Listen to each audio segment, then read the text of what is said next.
Tonight's tale starts with a flash of light and a line of colour as a fireball sweeps across the New England skies, seemingly coming to Earth somewhere northwest of Arkham.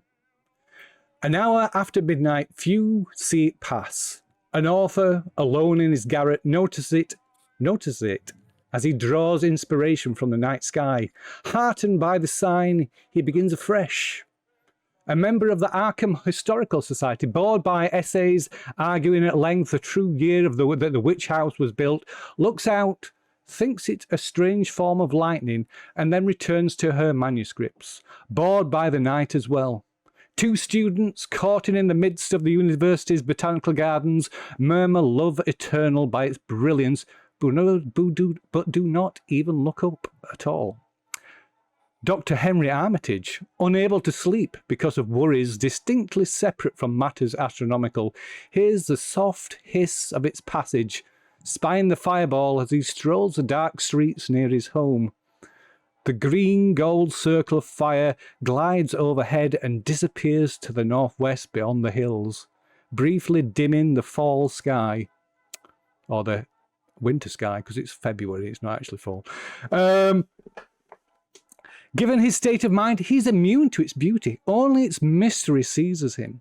What now? He asks silently as the embers fade from the sky.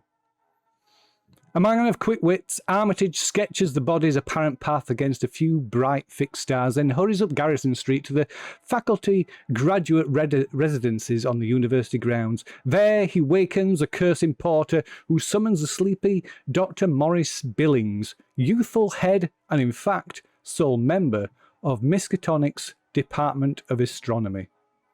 Billings has a notorious youth enthusiasm for comets and meteorites. Notice of the astronomical event given and his intellectual duty done, Armitage walks back to his home and to his wife Eleanor, who sits patiently knitting. And of course, each of you sees the passing of this this astronomical body. So maybe you would, Mr. Comington, maybe you could tell us how, what the circumstances of you viewing this rare visitor. I was sitting up late in the geology department of the Miskatonic University and happened to glance out the window as I was finishing my report and see the streak across the sky, realizing it's actually quite close, and like, oh, that's fascinating. I think that might be landing, and it sort of look as if it's could be in the vicinity. But what's going on now? I've had no reports from the astronomy department of anything. Do you expect anything? Might be worth making a quick phone call and maybe tonight to investigate. Okay, all good. I might just give the astronomy department a little ring to so you phenomenon.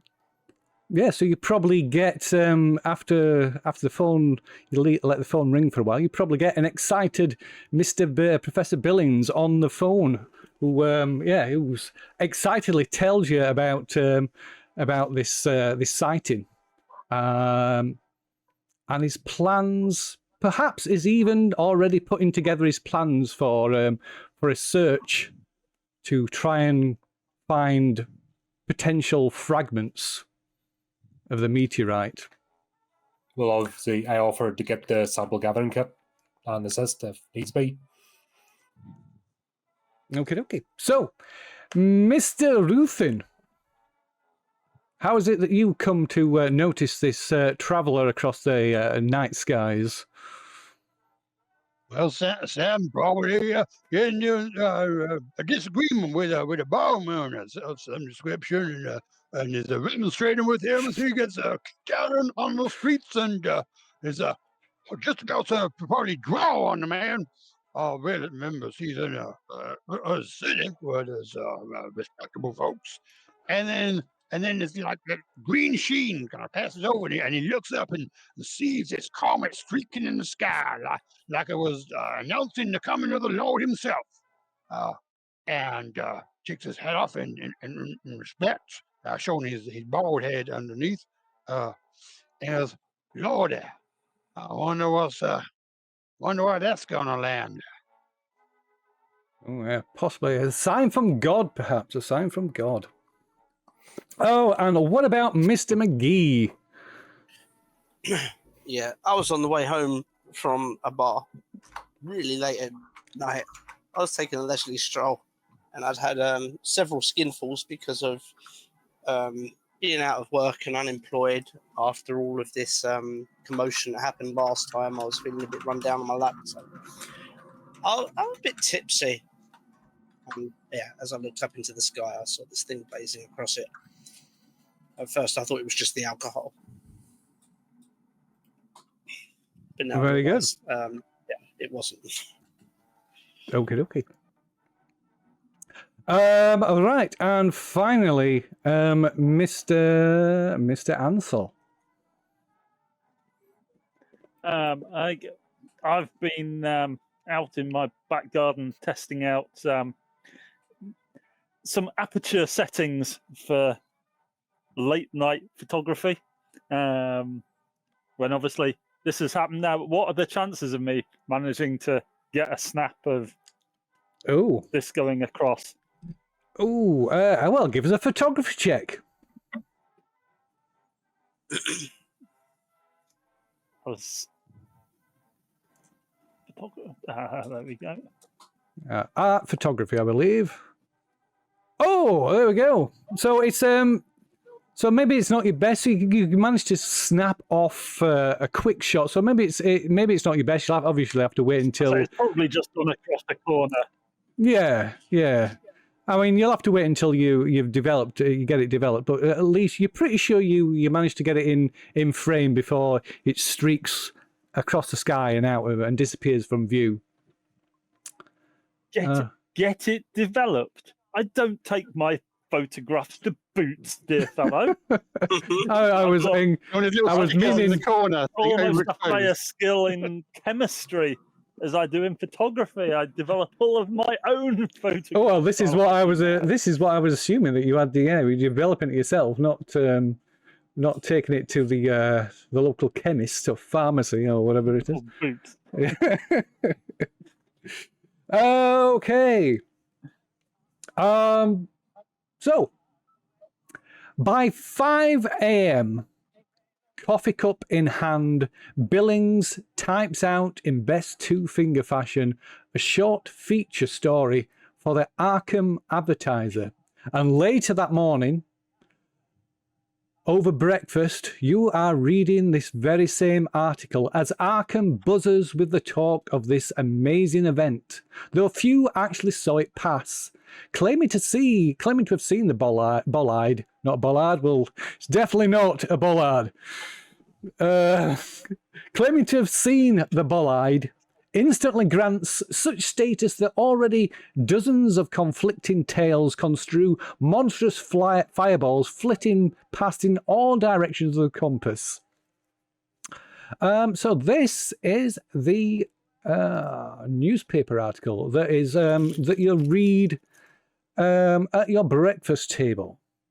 I don't know if somebody wants to volunteer to read out the article.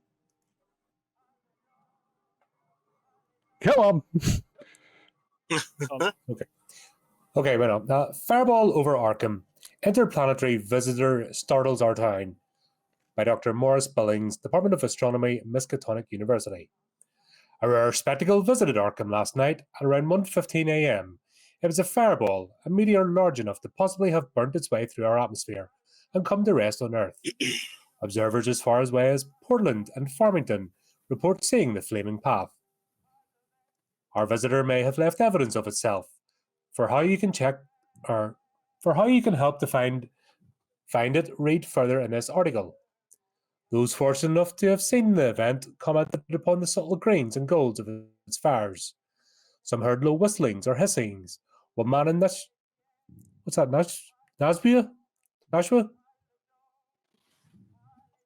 Well, sorry? Some man in N heard explosions at some distance. Bolides, commonly known as fireballs, usually break up when approaching the surface of our Earth. Very rarely, a meteorite is large enough and fast enough to leave behind a large hole or crater when it strikes the Earth. A very large such formation is thought by some to exist near Winslow, Arizona.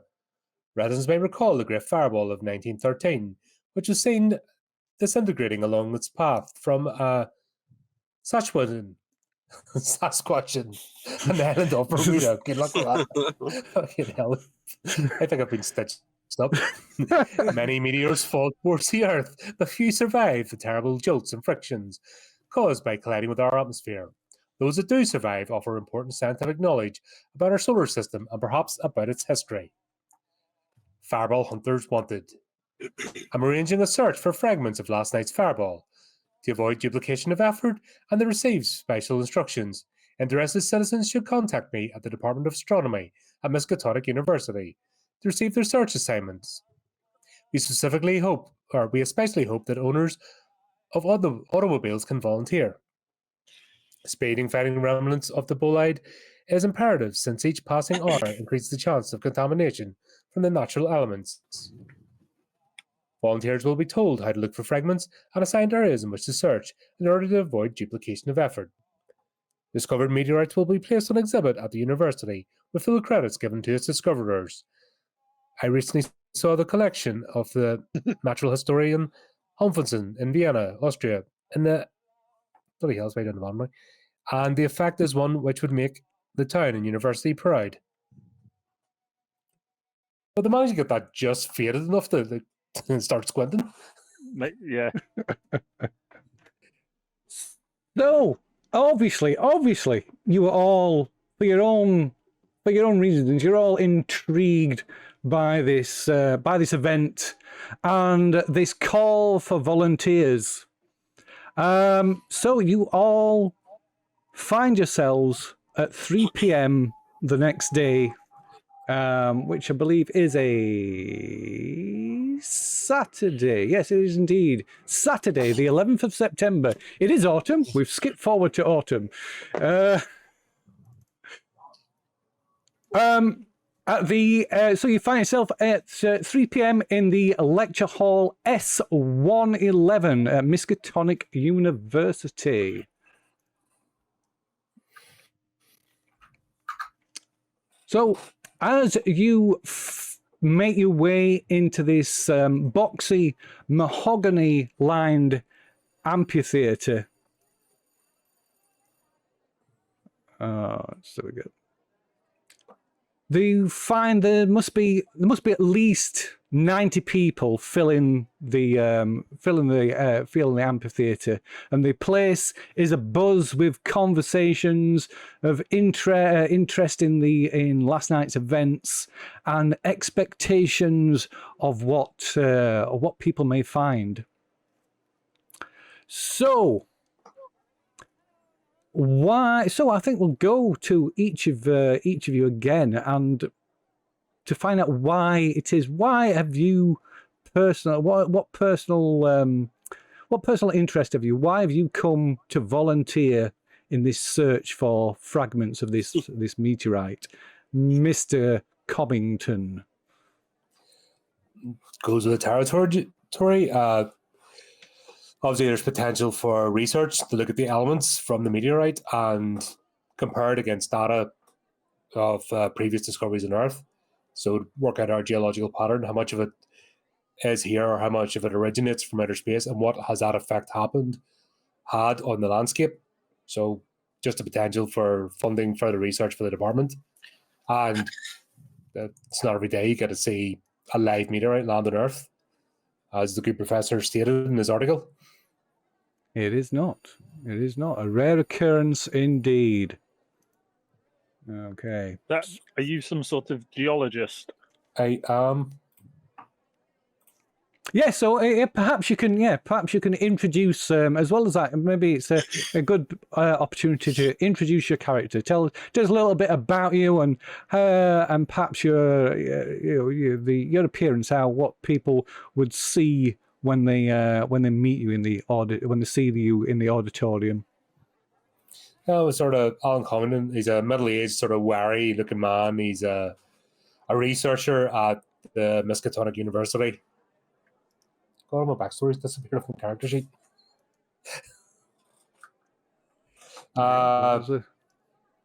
Yeah, so worked at the university for years.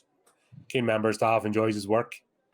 And of course, any opportunity for further research is always welcomed. Something he has looked Are at you going to are the research phenomenon where of the meteors. fuck you got those eyebrows from? Well, when you're Those Your are students- magnificent Has a lot eyebrows. of- that was one Magnificent eyebrows. Okay, so Mr. Ruthen. Yeah. So Sam is 5 foot and change. He wears a big hat to kind of make up for it. He's got a big, thick red beard and a mustache, as you can see in this lovely picture here. Yes. And he carries 2 6 guns on his hips, with like a black waistcoat. Kind of like there's like a lot of people around here. He's not very comfortable with a lot of people.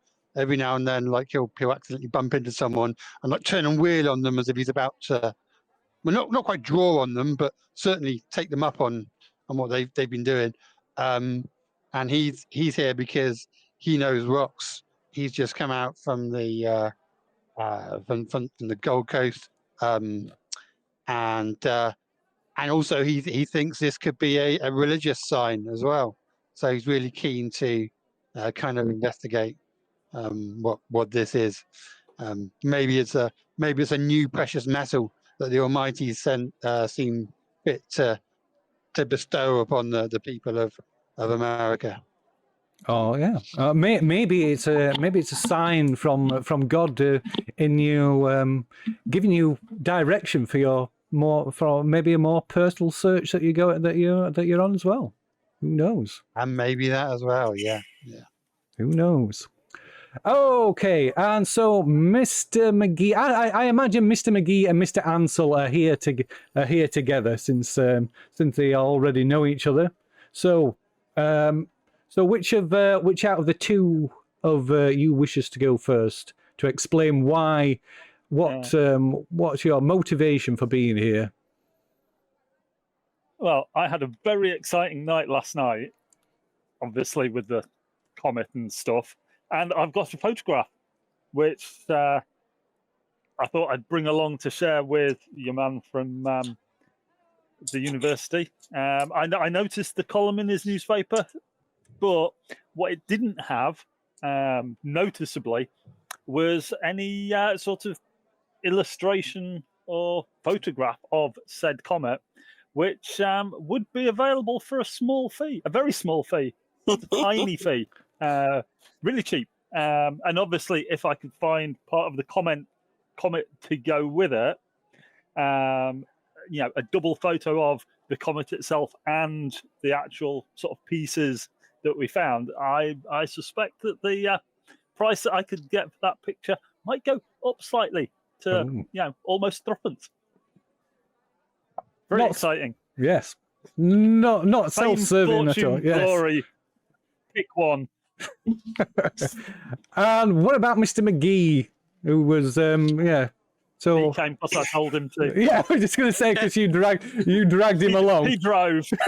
Exactly that. I mean, You're the one with the car. Yeah. I'm literally coming along for the ride. Since the last escapades, I have been hitting the bottle more and more frequently, and I need to get out of this stuff. I need to get sober and get some kind of meaning of life. So, yeah, it's a case of I'm going along because I was invited, and that's it, really. Okay, excellent.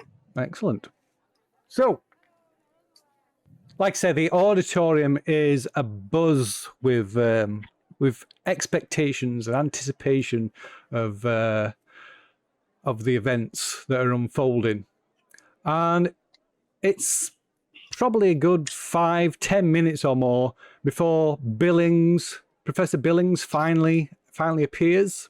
I believe we've got an image of Mr. Billings somewhere. Mr. Billings, where are you? Images. There he is, Dr. Billings.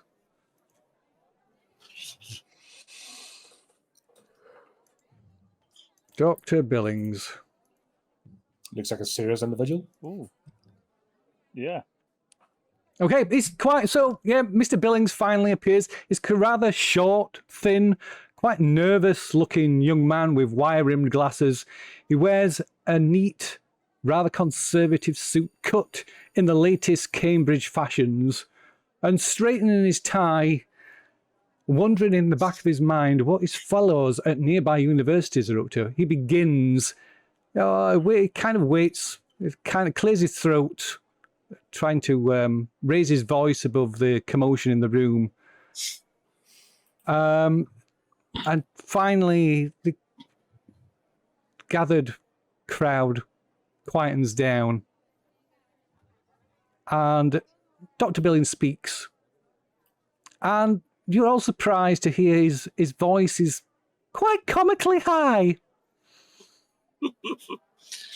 But despite this, his enthusiasm is clearly carries over as people listen to him and become accustomed to this rather unique tone to his voice. And Dr. Billings, I'm not going to do that voice, by the way. That was it.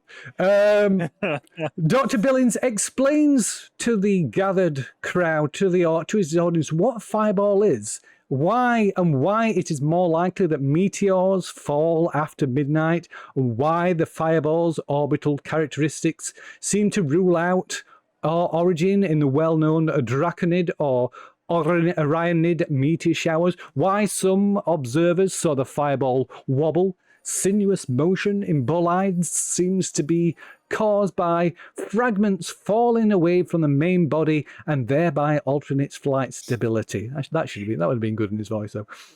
And that fireballs are hard to find because their fires ordinarily are dampened by thickening atmospheres 10 to 50 miles above the Earth, or the very largest flame all the way to impact. To illustrate this, Dr. Billings holds aloft 3 sample meteorites, each little more than an inch across, showing the 3 types typically found: iron, stony iron, and stone. And he passes these, it brings. In fact, he probably employs Professor Comington to show. It doesn't hand them, they're not handed to people because they're quite precious. So Mr. Comington is employed to show these around the audience while Dr. Billings continues his talk. Pick them up if you find them and record your location so you can lead me to where a particular stone was found. I should add that often it's difficult to recognize a meteorite when you see it. One sure clue is that a particular stone is a meteorite is a fusion crust, a thin, black, glassy coating produced by the meteorite's fall through the atmosphere.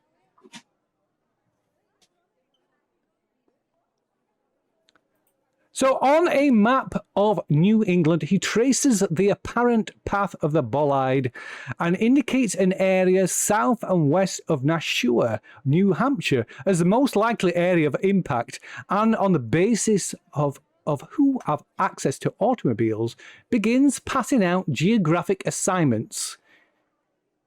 Each group, it turns out, must attempt to cover more than 20 square miles of ground. I know that searching on foot might seem like an insurmountable task, but the attempt must be made. Local information will narrow your searches. Remember, if someone saw the fireball, but they heard no explosion, it probably didn't land anywhere near. The intention is for each group to conduct a 3-day search before returning here to Arkham to report your findings. Everyone is to be reminded that for reasons of safety, this is also for reasons of safety, so that should anyone fail to return by midday of the 4th day, then a search can be dispatched to find them. He also goes on to tell you that he's been able to bring to bear the full academic energies of several other universities, which aided in the narrowing, the determination of the arc of trajectory that the meteorite took. And he also explains the set of procedures for searching and gathering any potential fragments, which he proudly tells you this was featured in one of the appendices of my doctoral thesis, solvent extraction of organic compounds in transplutonian carbonaceous chondrites.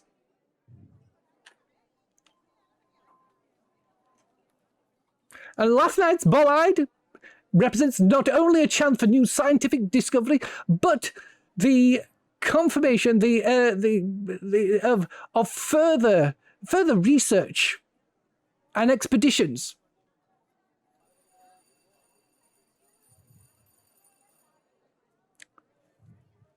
So you are grouped together in such a way that grouped together in groups of 3 to 5, in such a way that each group consists of 1 or 2 people with either professional, technical, or local knowledge, as well as people who are more able, perhaps more physically enabled, physically inclined.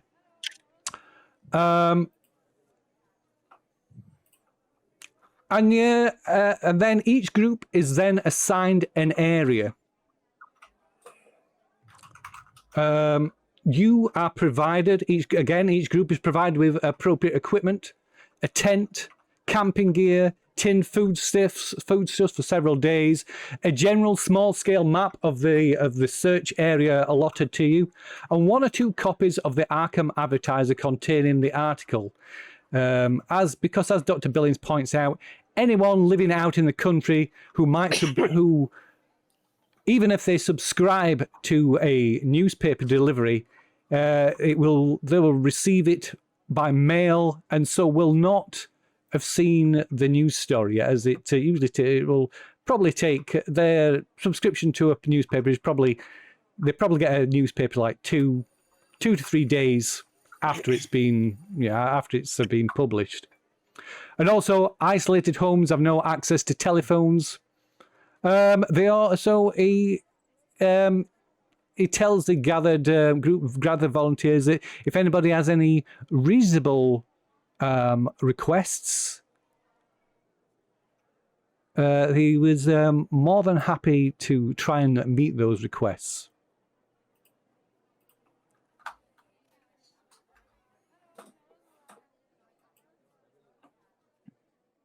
Seems very straightforward. Yeah.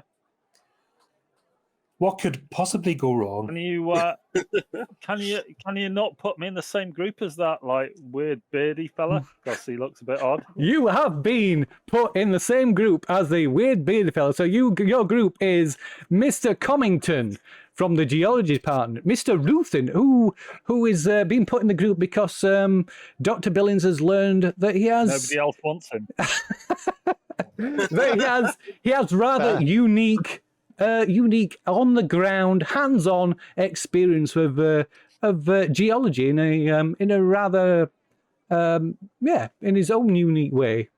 And yes, Mr. Amsel and Mr. McGee, Mr. Dr. Billings is particularly impressed with your proposal, and is infused with the idea of you taking a photographic record of your expedition. Particularly if you manage to find any samples, any remnants of the bolide. Maybe we could have a little group photo before we all set out. Oh yes, yes, that would be an excellent idea. He calls everybody together. And, so the entire group of volunteers and Dr. Billings stands proudly at the front, holding samples of the previous meteorites, as well as the newspaper article. And to take a picture for the presumably for the local paper or something. Does anybody in the group have any skill in astronomy or physics?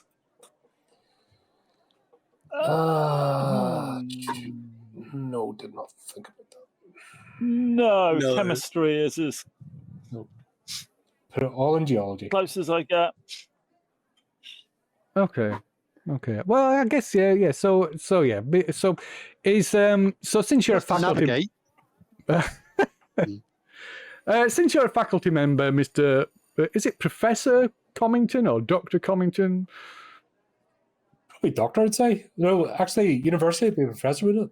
Well, it Probably depends. I teaches mean, different classes, Mr. Billings. He doesn't want to doc- teach. He's more in the actual research. Oh yeah. Okay. Yes, probably doctor. So, doctor. You'd probably be Yeah. a doctor, certainly. Yeah. Because that's just, you've got a PhD. Yeah. Yeah. So it'd probably be doctor. Professor depends how. More of a research, Yeah. So it's probably Rather than teaching definitely position. a doctor. Yeah. So because you're a faculty member, even though you don't have the any sort of great knowledge in astronomy or physics, Dr. Billings approaches your group, and you in particular, Dr. Comington. He says, it's so good to know that you're going to be you're part of one of the search teams, Alan. I've got these a few extra things for you that may or may not prove useful. And he hands you some mimeographs of his trajectory calculations. And he says, I've added my phone, my home telephone number as well in case you need to reach me. How do you think I did? How do you think I did? Yeah. I forgot the voice. How do you think I did? And he's like nodding at the crowd of volunteers as they leave. They all leave, all in their allotted groups, with their clutching the maps and lugging the supplies. I just say, wonderful! Look at the excitement. This is great. It'll be a fantastic find for the university, and interdepartmental actions, and us all working together, get it done. Sure, it's got to be a funding magnet. We'll be researching this for years to come. I think there was a lot of big words there you were saying there. Some was cause a confusion in people's heads. Mr. Ruth, you are clear, salt of the earth, gentlemen. I'm sure your personal experience would be most useful, but provide most advantageous for the group. I'm so sorry. We do get lost on our own heads. This is, you have to understand, this is really exciting. You don't understand how exciting I don't know this what is. a bollard is, or a fontaine, or Saskatchewan, but I do know rocks. So I do know rocks and their component parts. And if they're around in these hills, well, sir, I'm gonna find them for you. Indeed, Mr. Ruther. You shouldn't underestimate your capabilities. I'm sure you'll prove a most valuable member to the team. I got me a lodestone, which should help us find this thing. Oh, So well, I look forward to seeing you, speaking to you on your return. The best of luck to you. I will of course be manning the phones and be here in the office waiting. My reward will come when we're able to present our findings. I was gonna look at the lodestone and say words, but apparently not. Clearly just- Yeah, I was gonna look at All it right. and talk about its composition with that. Well, but apparently not. I'm too I think excited. think your mistake there was trying to view it scientifically. No, Yes, mistake sir, was the word. it's a lucky one. I ain't sure exactly how it works, but it found me a few claims, a few veins and seams on my claims in the Ooh, it's past. not So that, yeah. Fantastic. So- You know, at the end of the day, science is as much magic as anything else. There's so much we don't understand. Well, and faith, of course. You know, though we're only going to find what the good Lord wants us to find. But He rewards those who have the temerity and the gumption to get out Oh there my and God, we've got a live one here. and act on that. Mm. Everyone would just start edging away slowly. let's head outside. Okay, so you What are head we off. still saying Really Yeah, far that's with I'm us gonna in say- this- There's really five of I'm us in this gonna, car. You see, there's Jesus sitting next to us as well. So That's lovely. You're in the back of the car with Alan. Me and Frank will be at the front, with the grown-ups. Okay, so all the groups excitedly file off, getting into loading their equipment into like nearby automobiles or heading off to arrange transport from other places around Arkham. Is there anything you wish to do before you set off? Is any plans? Yes, so checking the map, the area, you'll like this, the area that you have been allotted to search is about 20 square miles. By foot. Well, yeah, you've got to do it on foot. Yeah, you can't search for like fragments of a meteorite from a car. Wow, Where do we go now? Slow down. that's a Are there long. any Are there residential properties in this area, or is it all out in the? So it's all out in the sticks, very much out in the sticks, because the area that has been assigned to your group is north of Dunwich. Where the hills rise wild.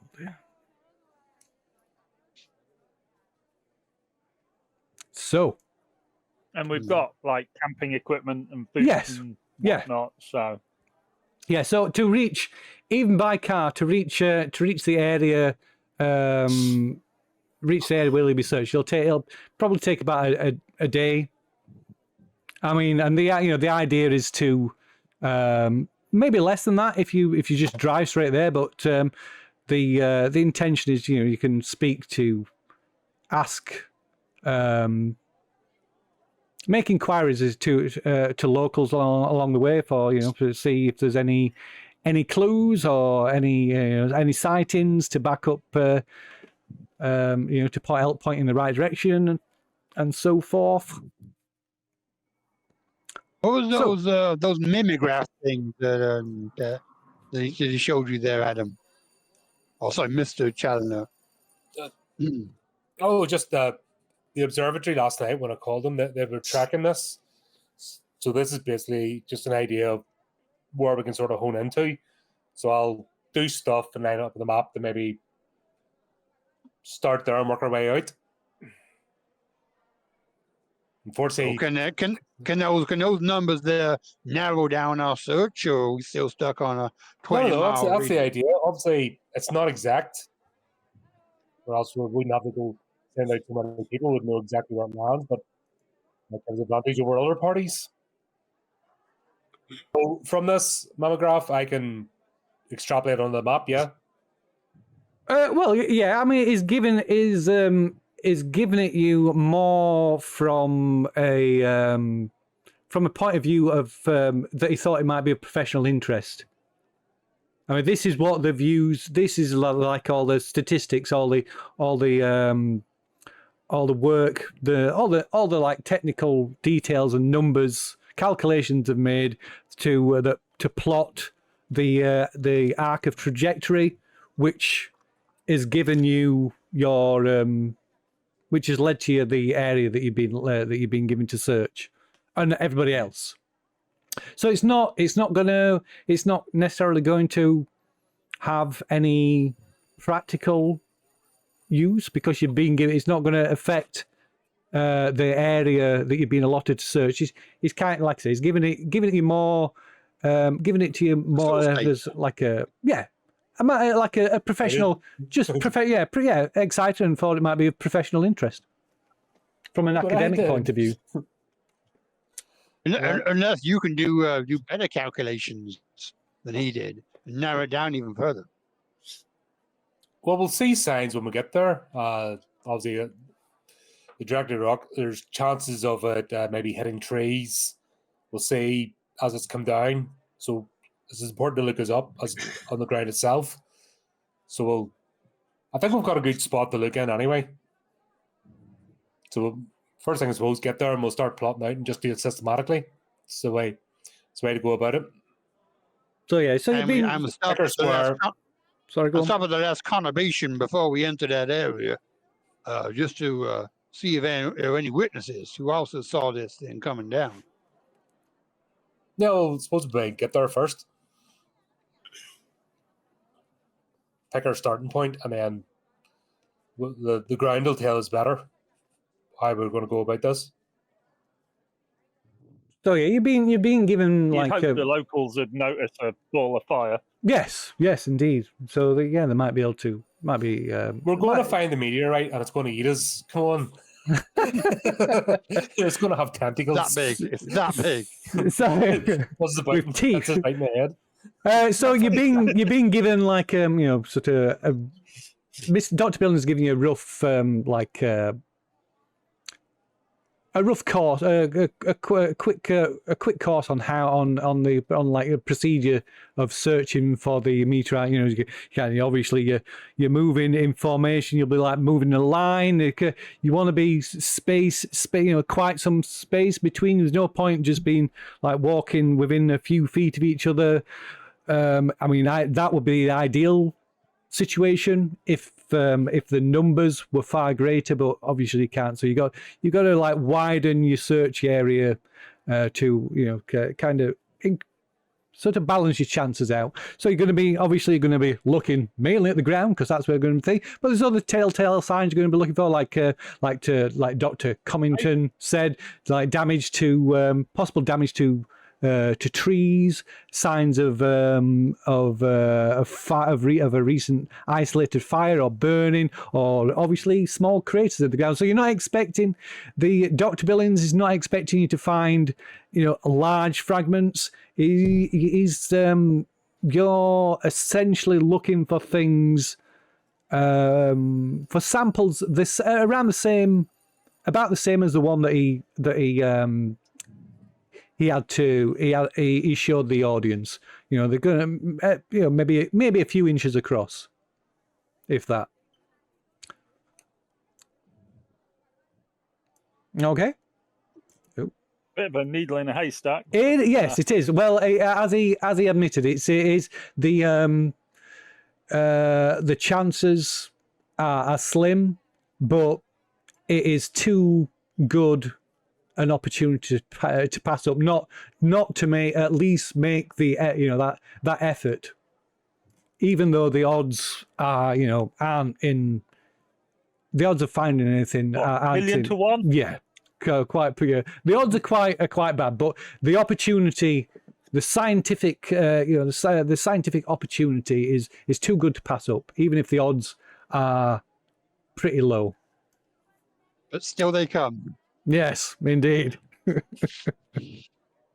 So, as I say, Dr. Billings, he remains behind to coordinate the search, and explaining that his reward will come later when he publishes, he hopes, impeccable proof of life forms adrift in planetary space, which was part of his doctorate. His thesis. Right, okay. So it is about 20 to 4 in the afternoon. So you've got a few a few hours daylight left, so it's up to you whether you want to make whether you want to set off straight away, or if there's preparations you want to make. If there's preparations you want to make, then it might be that you are better off setting off in the morning. But time is of the essence, of course, because the more, as Dr. Billings stated, the more time that passes, the more chance there is of any potential samples being contaminated. And also, we want to get the presume when recollection, the local people, we need to get there before their memories fade. Well, this as well. I don't know about you, but I can remember like what happened a couple of days ago.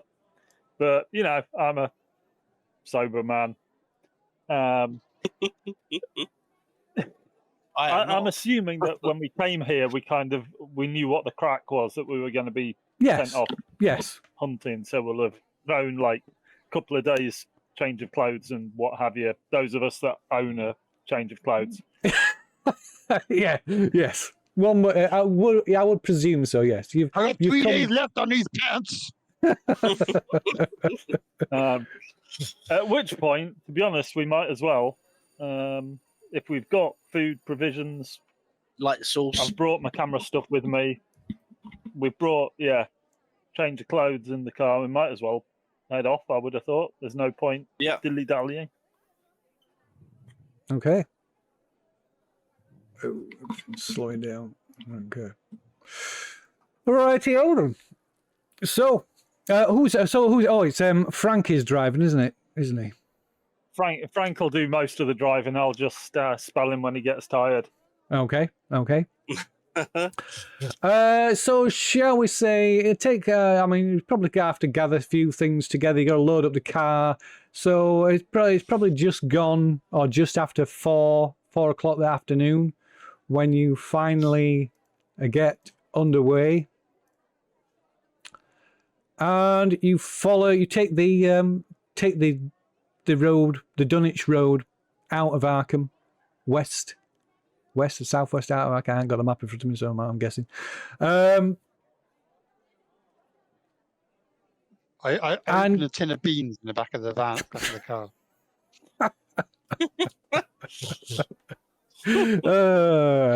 Mr. Cummington will like that. Time to wind down the windows, perhaps. Yep. Did those cars, 1920s cars, have wind down windows? Yeah. Little ones on the lap. Was it not Yeah. Well, some did. Some had like the ones on old trains where they had like a leather strap. Little clips. Like the wee snips. Yeah, I so just they think nothing had like happened with cars until it be Ford. But yeah, I think they had wind down windows. But yeah, certainly some of them would have those. I'm sure. It would depend on it would depend on the model, of course. But yeah, some had wind down windows. Some will have had fixed windows. Some, like I say, had those kind of leather like a leather strap that you pull to bring the window up, and then like Mr. Dougherty said, there'd be clips at the top to hold the window in place, things like that. Yeah, it depends on the model. But yes, so within half an hour, you leave behind the outskirts of Arkham, which there are around, particularly in this direction, there are a lot of outlying farms around just outside Arkham. They are well, just beyond the outskirts. These like farms that you see are well kept and prosperous looking.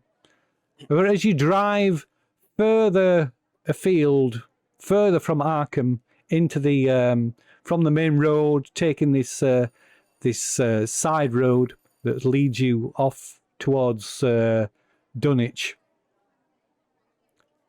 The slate roofs of the farm buildings are replaced with warped shingles and sagging thatch. The stout whitewashed walls become uneven rock or crude log cabins, and the proud, neat farmhouses eventually become ramshackle cottages, huts. The healthy herds dwindle to scattered flocks of unkempt beasts, and the well-tended fields give way to grasslands, brush, briar and thick bramble. The road you're following, the road that you're out on, has transformed from a tarmac road to a pair of deep ruts, deeply rutted road, which causes forces Mr. McGee to slow your rate of travel. But even so, you're still bounced around, right? Beans! Oh, bounce I'm around sorry, I'm uncomfortably. Could you not have waited to the campsite?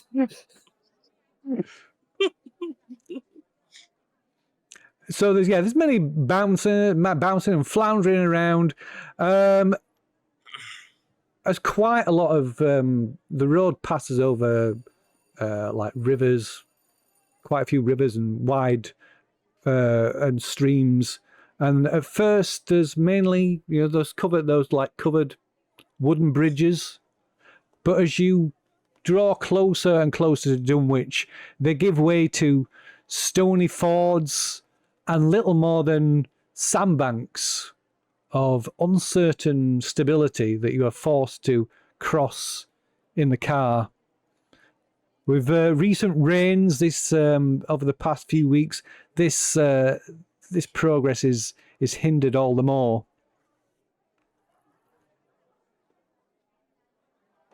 Is there anything you're wishing to do on during the course of your journey? But I would say you've probably been travelling for about an hour by this point, an hour or two. So you've only got September. So you've only got maybe an hour or two of daylight left. I'll That'll be enough get time to myself set up. acquainted generally with like the maps and what have you of where we're supposed to be searching. Okay. Try and figure out a decent place to camp. Uh-huh.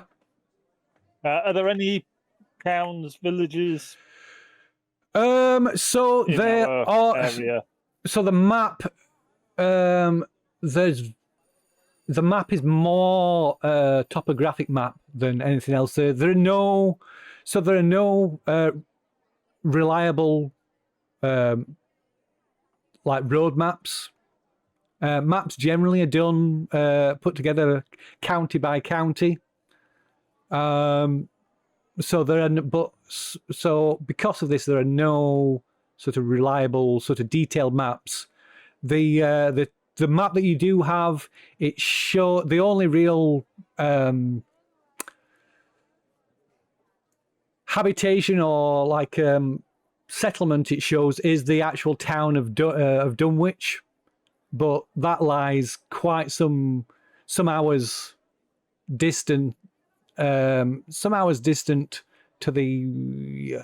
Let me see. That would be to the west. So that would be to the east, I believe, southeast of the area they're being allotted to search. So and like I said, so other than that, there's no like towns or settlements marked on the map. So it doesn't. For instance, it doesn't like there's no indication of any of the farms and things that you've been passing. It's mainly like I said, mainly a topographical map. But if we're passing a farm, just pull over and ask them if they've seen anything. Yeah, can. Yeah, of course you can. How big it was in the sky, because when I saw it, it was that big. And if they saw it and it was that big, then that means it's coming down. So yeah, do you want to do that? Do you want Startling insight there. do you want to do that? Do you want to? How far away are we from our? Oh God, yeah. So I thought you said it was going to take us. Yeah, so you'll not get time, there. You'll not get there tonight. You'll not get there today. Like I said, you'd need a good 5 hours maybe, particularly because the state of the roads, you're having to drive at quite a slow pace. Probably a little more than 10-15 miles an hour. And we got spare cans of gasoline. Yeah.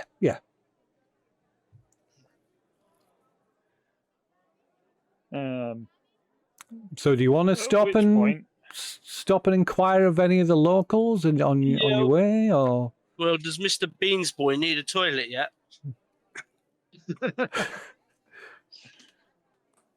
I mean, well, my I could vote is try. other people are going to be taking this area anyway. I think we just need to get as far as we can. So tonight. nobody else If is we have to coming up this way. This is our 20 miles. Oh, right, okay. It is a 20-mile stretch, yeah. But, so when you get to it, you'll be like 20 square miles. So you kind of the route that you follow. Yeah.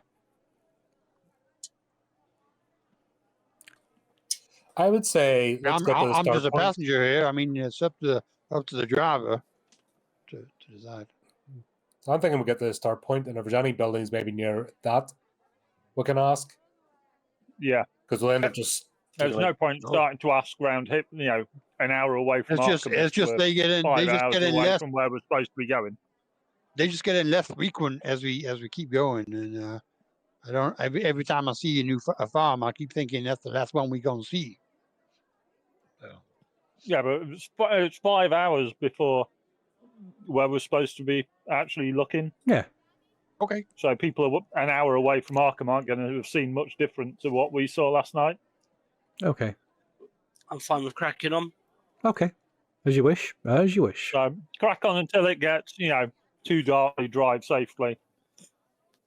Radio. Okay. So it does, like I said, you've only got maybe an hour, 2 hours at the most of daylight. In fact, it probably after about an hour and a half, it does become quite difficult to proceed safely in the car. And in fact, Mr. McGee, you can give me a drive automobile roll. Oh, that's the worst idea. Oh no. Bad times, guys. We're gonna die. Oh, did get yellow stuff. Look at that! Look at that! Go. Yeah. 14 out of 20. No crash for him. Who let you drive? You and everyone else in the car. And we're passing the driving test, so you're welcome. Okay, so as Mr. Ruthen suggested, the further you travel, the less and less frequent any houses or farms become, more ramshackle and worse state of repair they seem to be in. But like I say, it's got to a point where it's now become quite dangerous to proceed. I mean, you can if you wish, but yeah, you're at real risk of having an accident with the car. You do see. Last time we tried pushing it too far. Frank will remember. Yeah. We didn't have a great time of it, so I think this time round, let's go for discretion being the better part of valor and stop before we break the car, so we don't have to go and knock on any houses. Yeah. Yeah. Set up camp. Me and Frank will share a tent. Talking of which, you can make a group luck roll. So the person out of the four of you that has the lowest luck, can you make a group luck roll, please, for the group? 35. Oh, 33. Oh shit!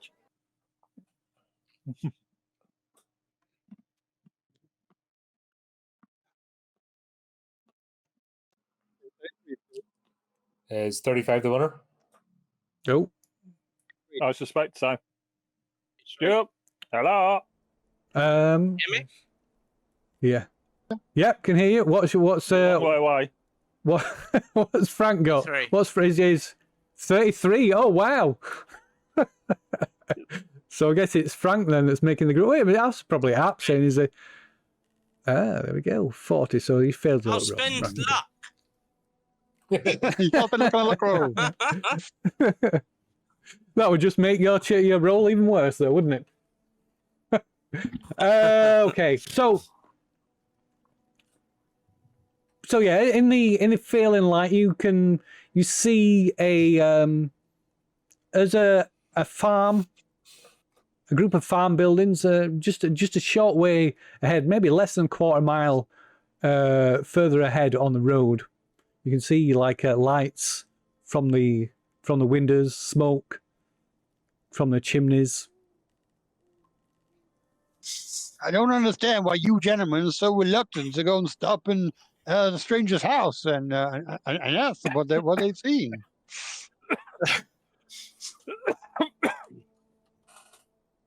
Do you have a habit of just knocking on strangers' doors? Is that what you do? That is what he does. He's got a little tin. Well, just say you got any spare socks, you know? Oh, never too many socks.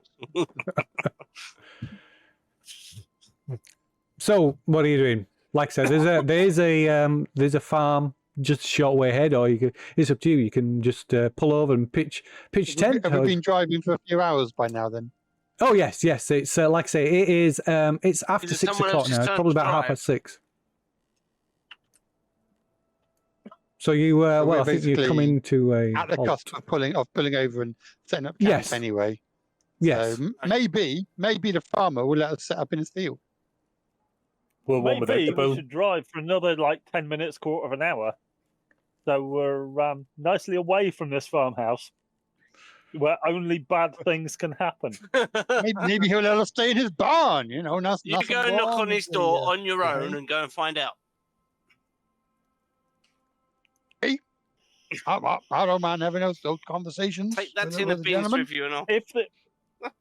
If there's 15 people that all look really, really similar to each other, don't come back.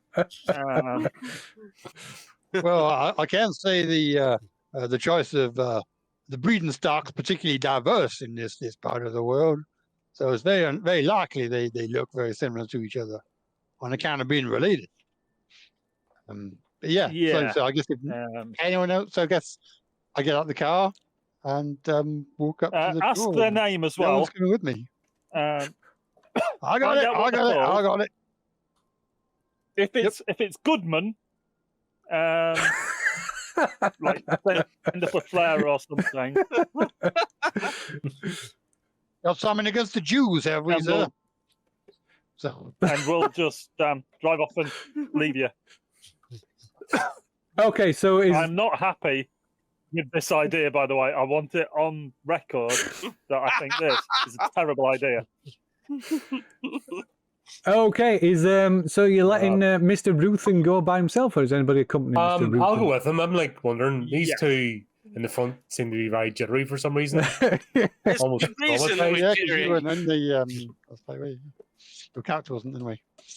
It all feels so familiar. I think so. I think they are snobs about people of an earthier background, shall we say? But you know, these are just good working people. I don't mind having a conversation, and thank you for accompanying me. In the end, we're here from the university. We're not vagabonds. We have purpose. Well, okay. They like talking about rocks. Right. Okay. So Mr. So Mr. Ruthen and Mr. Comington, while the others sit, Mr. McGee's pulled over. Obviously, pulled the car over the side of the road. But while they sit, wait back at the car, you head over to this farm. So approaching it, there are a few fenced-off fields either side of the farm, the house and farm buildings. The kind of fences are kind of partially tumbled down. The cattle are quite lean, to say the least. You can clearly see the bones showing through from the rib cages and the hide. This isn't colour out of space, is it? Oh. Okay. And they're off to maybe beyond, just be further off the road beyond beyond the farm buildings, and in the distance, silhouetted by the drop of the sun low in the sky, you can see a row of hills that look a little too rounded and symmetrical.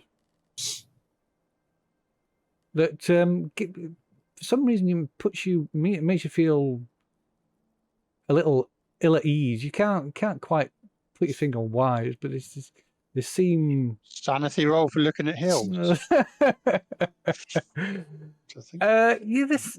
seem, they don't look quite natural. They look more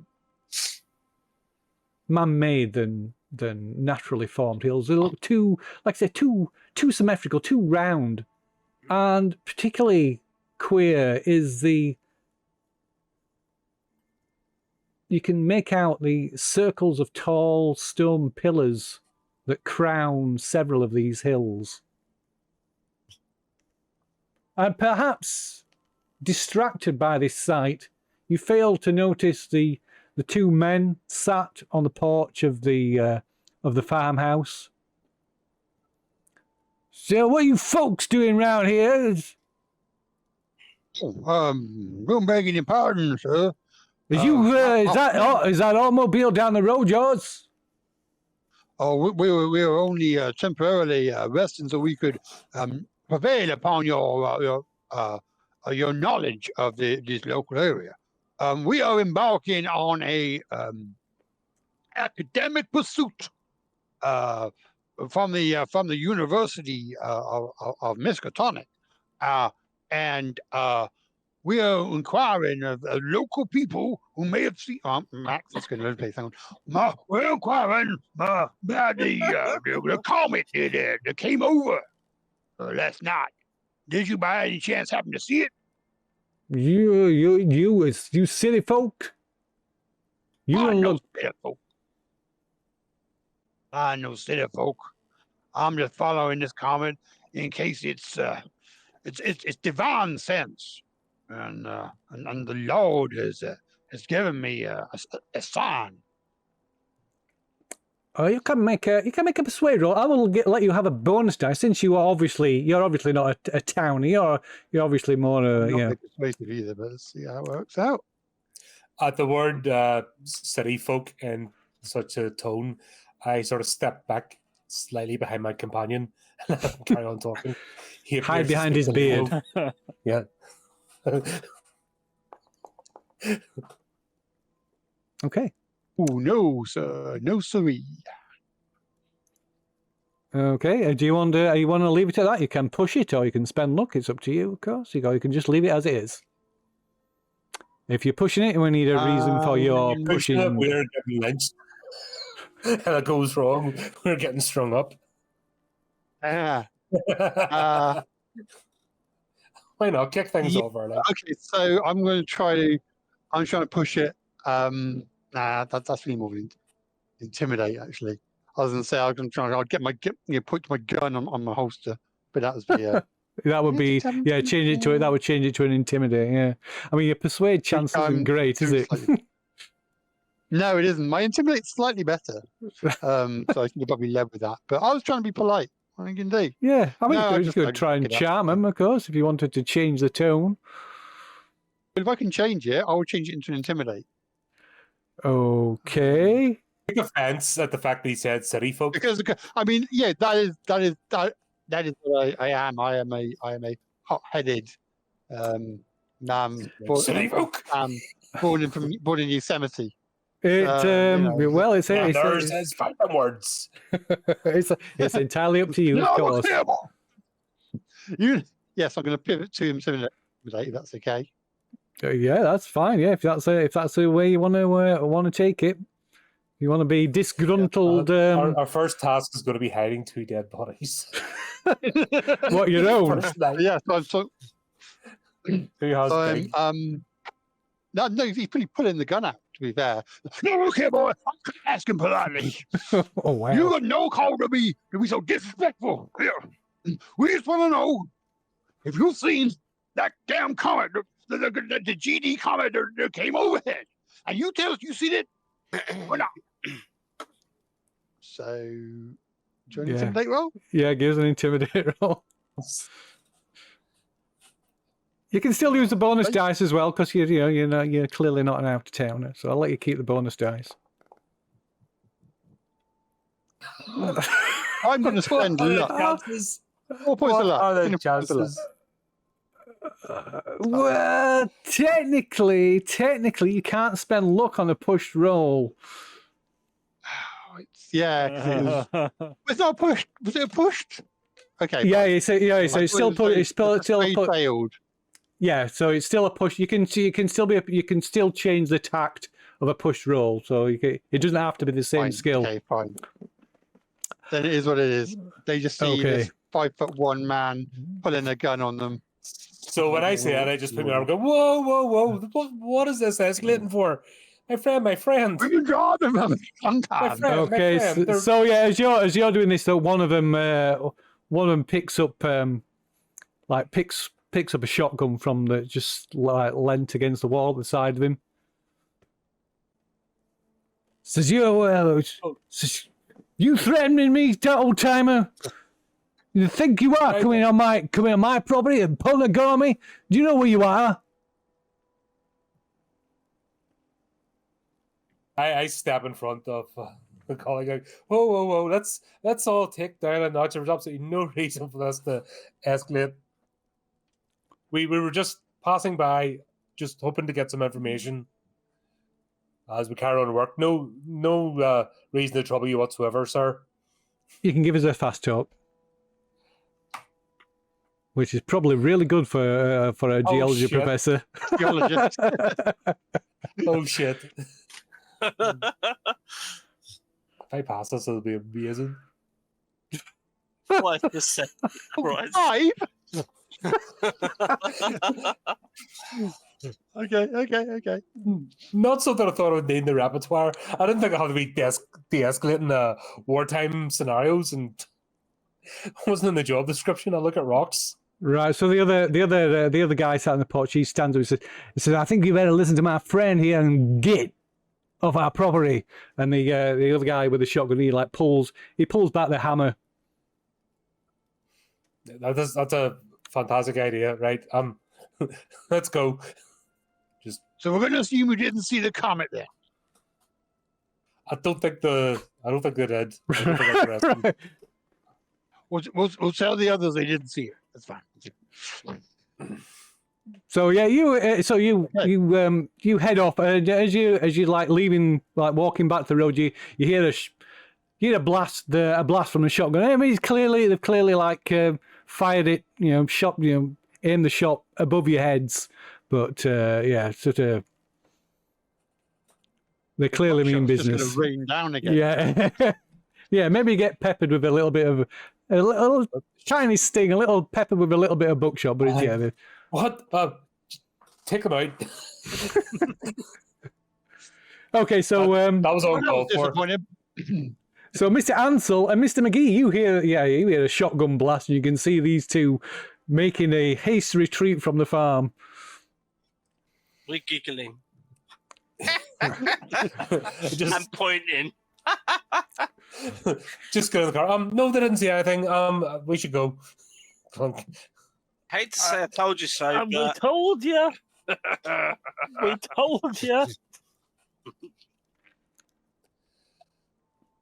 Okay. In fact, you can see them as you climb back into the car. The headlights probably still on, and you can see these two men walking down the road towards the car. Both of them carrying. Keep going. speed Both off. of them carrying shotguns. Okay, so you're driving off. And duck, guys, duck. Okay. You're gonna just drive off, yeah. Yeah, you're going to drive off. Absolutely. Okay. So you drive up. Not are you driving at a Because they safe might have speed? changed their mind. Sure, let's hang around. They might have changed their mind. Yeah, maybe they want to tell. Oh, I did see it after all. Yeah. It was Now just a that you joke. mentioned it, that's comment. It's We here. come to It's in the talk back. to you about the comet. It's in the barn. It's in the barn. Come on, look. So you're driving up at a safe speed, or you're driving off No. at speed? At speed. At speed. let's- Okay. Let's drive off at an unsafe speed. Why not? And we end up in the ditch like 5 meters. Oh shit! Who's you- driving? Actually, it's someone else's turn to He's got drive. the chase music on the radio. Give Mr. McGee. Give me. So you. You. Oh. Put the foot down. Someone else was driving. Mr. McGee. Give us a driving roll. Fuck. Did I ask someone else to drive?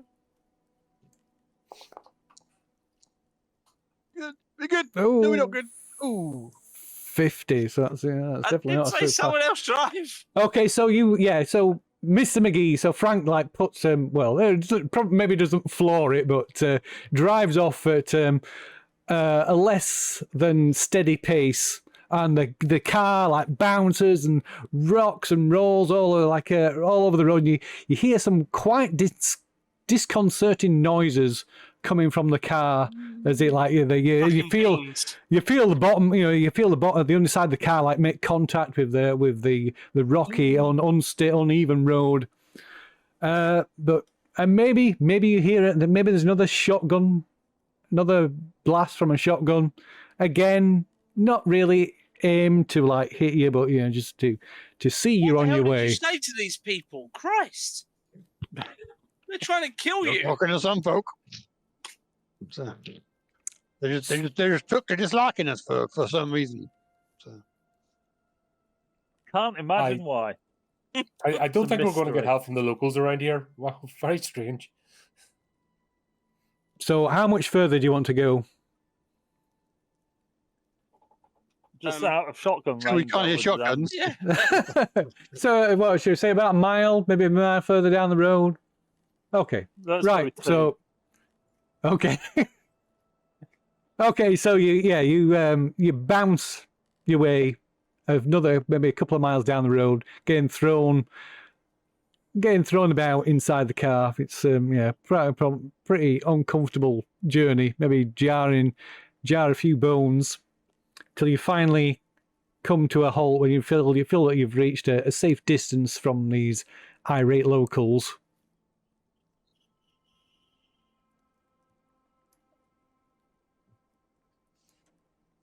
Is it somewhere decent we can pull over in camp? Yeah, find somewhere nice and flat. Okay. Set up camp for the night. Well, you're pretty much surrounded by wilderness. You get out of the car. It takes you a while to find a flattish, clear spot that's cleared of like brambles and where you can pitch the tent. The ground's maybe not, maybe a little bit rocky and not, a little bit uneven. So it's not perfect, but it's probably the best you can manage, especially as it's quickly getting too dark to see without any artificial light, at least. Madly, I didn't give myself Yeah. any survival. Well, there you go. Can I put up? Have you finished with those cans of beans? I only had the one can of beans. I got others in my bag for eating later. So, can I set up some sort of like tripwire Tin cans. with some tin cans?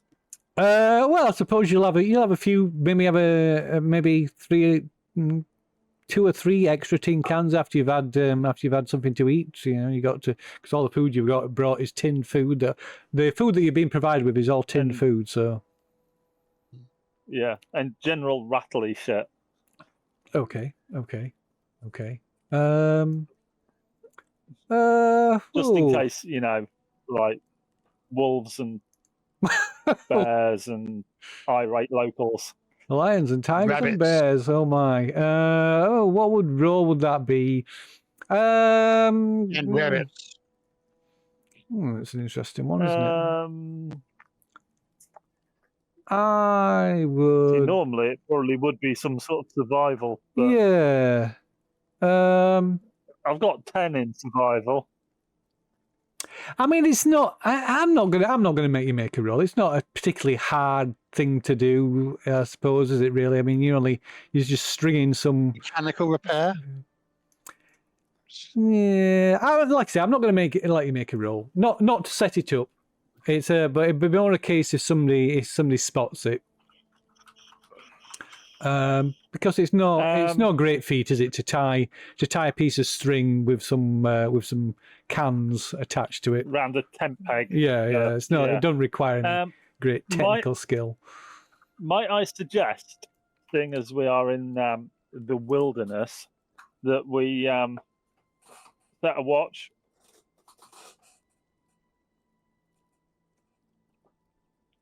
And one of us stay awake at all in times. case. Yeah, that's what setting a watch means, mate. Yeah, just in case Mine doesn't need winding just yet. So there's wolves, bears, irate locals, mad ghosts. rabbits. I'm not quite so afraid of rabbits, but to each his own. They'll come in and steal your food and leave their doings in your business and spread disease. You want to get rid of those rabbits as soon as you see them. These rabbits that you're talking about, are they about like 6 to 8 foot tall with like big claws and teeth? Those sort of rabbits. Or little white ones that hang around the mouth of caves.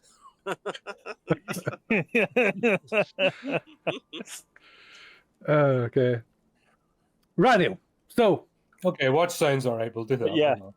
This has become very intense. Is that what? All of a sudden, I'm sort of shaking my head going, I don't remember an expedition being this intense before. It's a lot of paranoia. We're intense. You see, we're camping. We're intense. Intense. Intense. Intense. Well, you can make a natural world roll, I guess, if you're worried about the locale and the wildlife, I guess. I'm worried about many things. Look at that! Whoa, look at that, Mr. Cummington! Oh my word, two fives! Wow. So I say words about the local Frank. topography and the mineral content and what sort of wildlife. We're setting a watch. Well, These you won't need two- to sleep because these I'm going to two- go on for this. This is actually quite interesting. Now you've brought it up, it's fascinating that the particular mineral regions of this particular locale breeds, a pretty much standard lifestyle and not really much for predators. Funny enough, and it's amazing how the geographical landscape and the actual mineral, like the amount of magnesium in a rock, can actually completely change. What about those really, the wildlife round that, hills? like if we look at Those really round hills that we saw earlier on. What was causing them? Well, I was going to ask our two new friends, but they didn't seem to want to discuss it. Funny enough, that's something I haven't seen. Oh, everybody's in a coma around me. Do we think that there's lots of local wildlife that would threaten us then? We just sit talking utter shite right through the early hours of forget ourselves while the other two fall asleep. So the most dangerous thing, which You is can get to sleep in the car.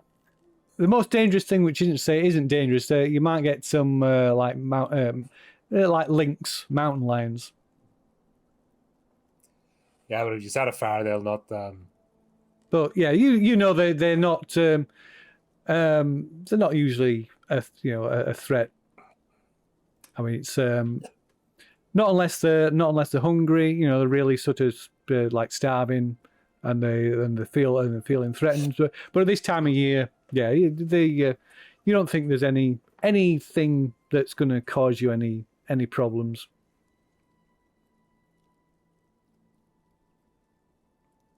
That's good. Okay. Yeah. So I guess Still Ruth think and we I should just set talk one. into the night because why not? Oh, and snakes, of yeah, course. you There's should have nodded off while we're going. there's snakes as Take it well. personal. You get a few snakes around this area. Yeah, but once again, unless we're poking So, into other than the mountain lions, the snakes, the people that shot at us, other than that, Yeah, it's we're nothing to fine. worry about. No, yeah, perfectly actually fine. quite a tame adventure so far. Yeah. So You two. So how long do we give them before we wake them up? Well, first light, I want to be out there and searching. Yeah, but we're doing Well, the I've still first got watch, quite a and bit then of a they can drive take to the second go. watch. yeah, still got a way to go. Yeah. So, basically, with dawn breaks, we want to be on our way. Oh, you talk. Oh, well, I think Mr. Ruthen was talking about a watch when you're waking him for a watch. Is that what you were meaning? Yes, it was. I'm Yeah, saying that yeah. we just start talking shite into the night and don't bother the watch because we just stay awake talking absolute waffle. No, I see. We say The other night. two Fine, collapse. fine by me. That's fine. As They long can sleep as in the the car. driver's awake, it's important. Because I got started because we both rolled the same.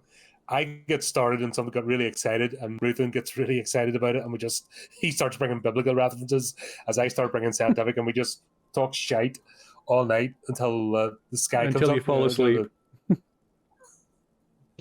No, we don't fall asleep. We just go straight through. Oh, you're going to go all the way through? Okay. Yeah, you never done that. And you never got like really excited about random. No, shite? That's that's perfectly fine. I'm just thinking of the consequences. That's all. Okay. Well, obviously Me we'll and drive Frank next. will go to sleep in that case. Yeah. Okay. So, yeah. These just two think can I sleep just think in the it'll be- car. Yeah, we can sleep. Like, gotta catch an hour's kept in the car. Okay. No, just like I would just fit in with the whole mad scenario that just. Rightio. So, yeah, you maybe don't get the best night's sleep, particularly those of you who have been just like sat just jabbering all night. But other than that, you pass an uneventful night. You're not disturbed. Maybe the sound of I don't know. I'm going to make this up. I'm not sure if it's true. But maybe the sound of a coyote or two in the distance. Don't know if there's coyotes around here, but there is now. So yeah, wake early the next morning, and pack up your camp. Get the car loaded up again. And who's driving? Is Frank driving again? Not as the last time. No. Frank, if Frank's tired, Anyone I'll got a drive. better driving skill than me, which is not good. No. But I'll drive. It's fine. These two aren't driving because it's our car. Yeah. So, and they've been awake all night. Talking bollocks. Crazy fools. I slept like So a baby. I'll take a spell of driving. Okay. Okay. Rightio. So like I say, you get the car loaded up and get underway again. Pretty early doors. Maybe it's just after 6 the next morning. Let's just change that. There we go. So as you're driving, you notice the clutch is playing up.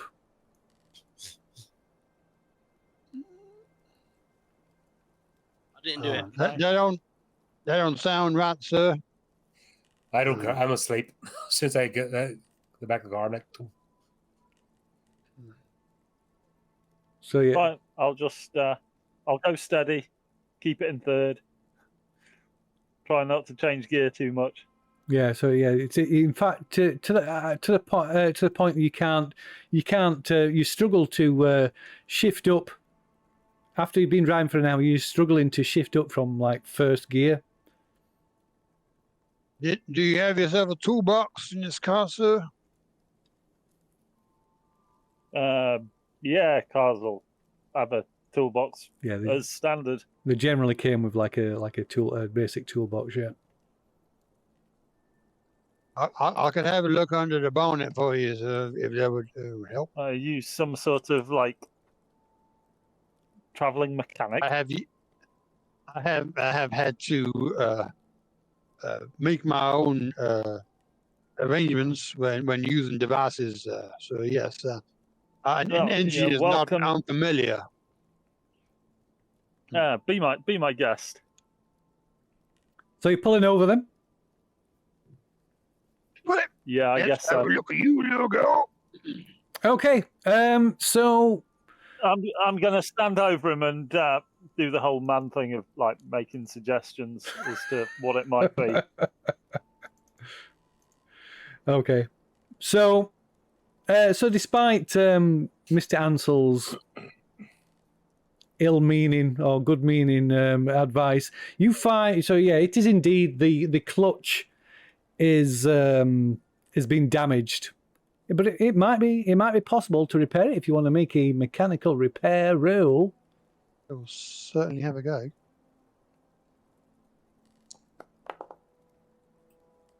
Oh, Yes. well done, sir. Well done, sir. So you're able to make a repair, but it's not a permanent fix. It takes you about an hour. So we'll just pass on an hour. To fix it, but you notice that the linkage on the clutch is worn and it's no longer reliable. It could break, and if it breaks again, it'll be beyond your ability to fix it out here. Then I'm wearing a pair of stockings. I don't It's think not the weekend. I'm just curious. It's no good for, just curious because it's no good for fixing the linkage on the clutch now. You got stockings. Okay. Yeah, you need to take care of these things if you're so dependent on a vehicle. But yeah, I think this all goes on our last legs, unless you can get yourself to a parts place soon. How far away are we from our assigned area? No, so looking at the map, you think you maybe another couple of hours. You're not going to Long way make in it. that case.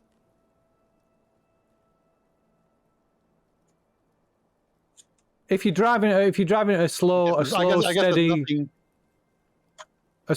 pace. Nothing on the map between us and there, is there really? No, not really. No.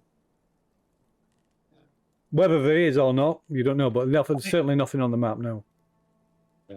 There's no. Like I said, the nearest town thing, the closest thing to a town is Dunwich, which is like miles away. There's no little chef or anything. No. I mean, the road is literally a little more than like a rutted track. Okay. Well, you just drive slow and careful. So, I will drive slow and careful. Okay. And if God wills it, then we'll get there safe. So. So yeah, you carry on at a slow, steady pace for a couple more hours. It's after 10 in the morning, and stop periodically to check the map. I mean, like I said, by about this time, you think you must be almost within your search area, your allotted search area.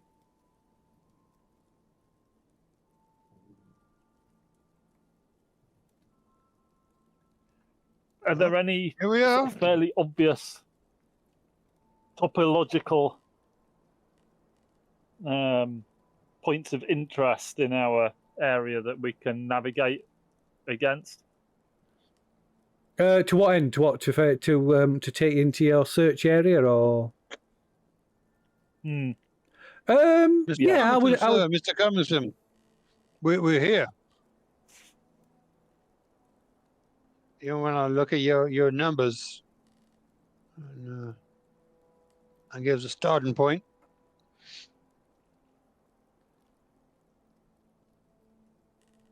Mr. Cummington, sir, are you awake? Just about. Sorry, I'm up a... This heads up soon. Sorry, what do you need me to hit? It's Hello. good setup. Yeah, so you can, but from the map that you're being given, you're able to sort of line it up with the with some landmarks on the map, get a rough direction on where you should be heading to, into your allotted search area. Cool.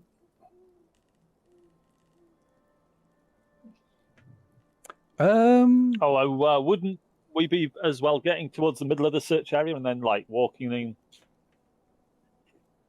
circles?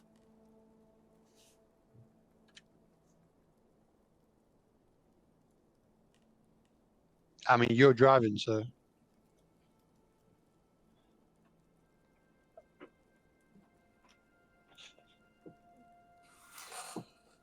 Unless there's a more scientific way, we have There's two ways to do it. You can go square by square, start from a corner, square by square, cross. But then We can also get up on some high ground.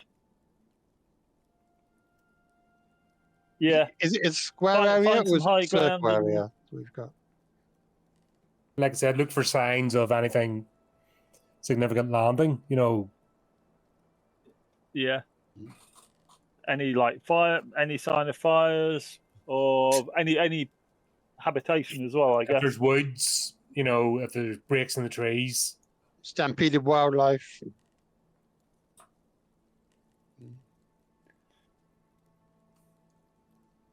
Well, best we can. Yeah. Any Let's get signs of started. life? So, looking at the map, can we obviously can we use the contour lines to see the highest point? Yeah.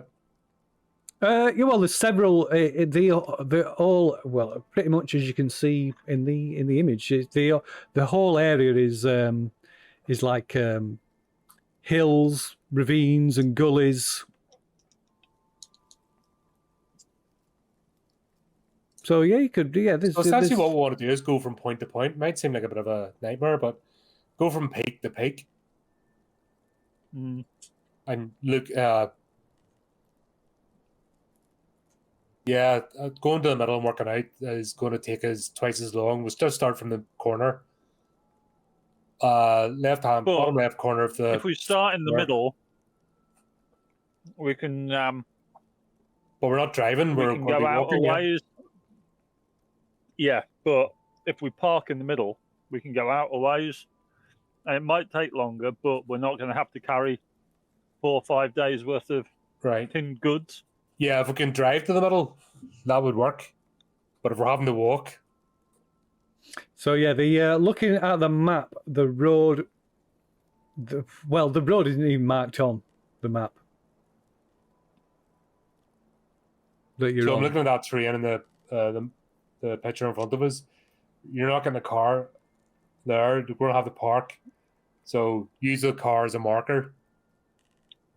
Yeah. And if we're on our LPCs, then basically go to the nearest peak and go across, pick the peak. Look around, go to the next peak. Yep, look use around, that as a high yeah. ground to look down for any sign of meteors or disturbance. Yeah. So Close speed point we're through. going to split up and go different directions, and then come back to Oh, reconnoiter in every hour or so. Have you back watched to the many horror car and movies? spare. No, I have not, sir. You are not characters in a horror movie. What are you talking? Don't be going on preconceptions.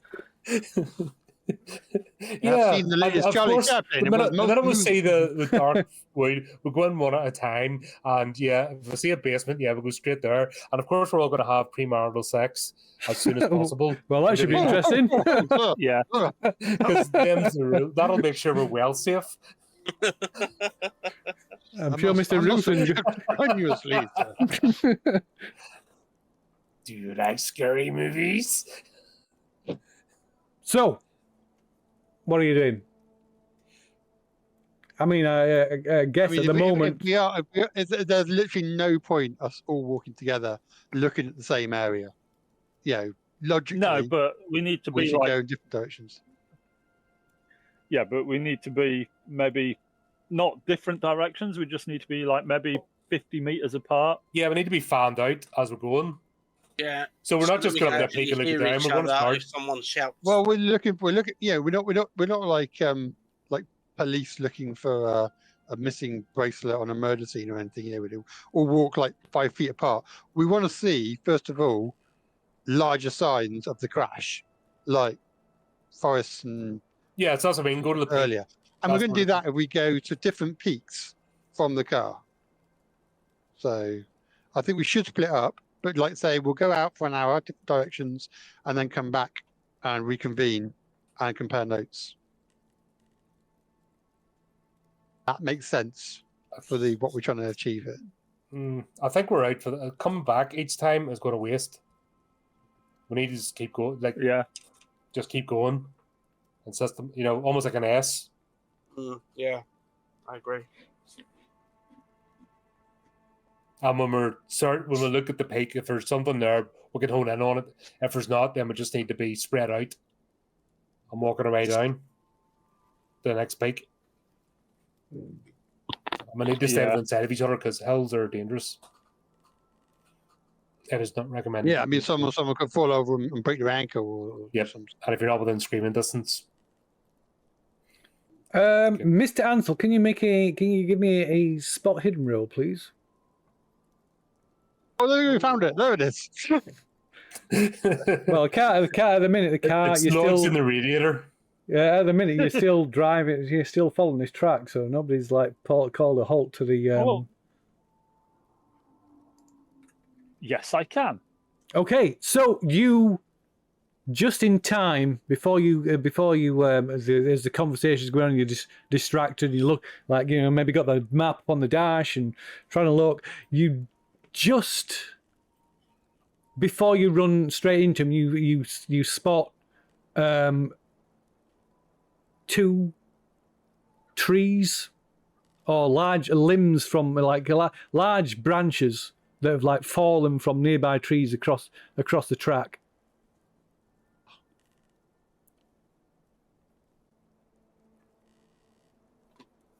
So a couple of fallen I guess that'll be us stopping. a couple of fallen trees blocking the road. So yeah, but you managed to stop the car just before in time, so you don't actually run into them. I guess this is where we stop the car then, guys. Are these movable trees, or is this pretty much? It would. I mean, it's not an really. impossible task, but it would take some time, particularly since you haven't got you haven't got axes or saws to deal with it. So And It's we still probably late haven't got morning, the isn't it? clutch to yeah. pull it out the way either. Oh god, no! And driving off road would probably be well, for what road there is, yeah. I guess this is where we park up by the looks of things. But we Do you have can. any? Do you have set any up way a of? place I camp mean, here. Sorry. yeah, I mean, regardless of what we find, we're going to have to make our way back at some stage. I'm going to turn the car around Okay. just in case we have to Escape. flee from Make it avenging a ghosts. 5 mile an hour retreat. Yeah. Okay. So while Adam is turning the car around, which kind of like requires all his his focus and attention. The rest of you, 7-point turn. yeah, exactly. The rest of you can make a spot hidden roll.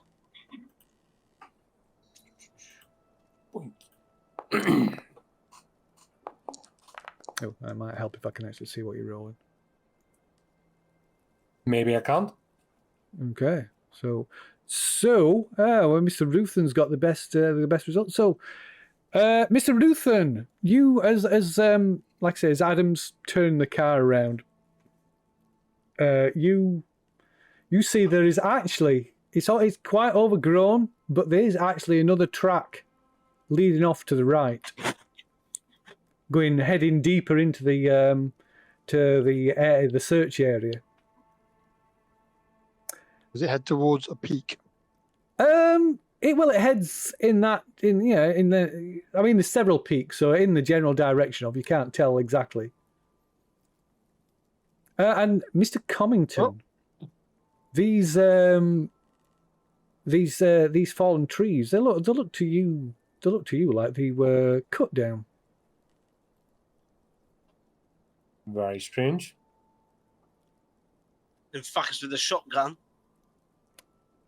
This is just Mr. Comington that's notices. Oh, sorry. So I'll go over. I'll shout it. It looks like somebody's chopped these, and I'll point to the area where it looks like the axe. Well, perhaps they were about to fall onto the road anyway, and they saw them they could move them, and maybe someone's coming back later on to move these things off the road. Anyway, look, is there a path, field? you can... What's the ground like on the side of the road? Sorry? What's the ground like on the side of the road? It's kind of rocky. So would it make sense to push the trees off the road, cut them that way? Would it be easier to lay them out? Just seeing if Ruthen's theory would make sense. Oh, well, I can guess you can make an intelligence roll. Why not? So Frank, you also, I mean, Ruthen sees it first, but Frank, you also see this. There is actually another track leading off to the right. So basically what I'm trying to surmise, would it have just been easy to put it to the side of the road? So it could be just an accident, or is this like more deliberate? You know, if it was all brambles and stuff, putting the trees there would be harder to pull later, but... So from the way that these trees are growing, the angle that they're growing at the side of the road, it would seem to make sense that you would if they were felled, they would probably fall naturally that way anyway. So I can't tell if this is deliberate to block a road or just the fact that it failed. No.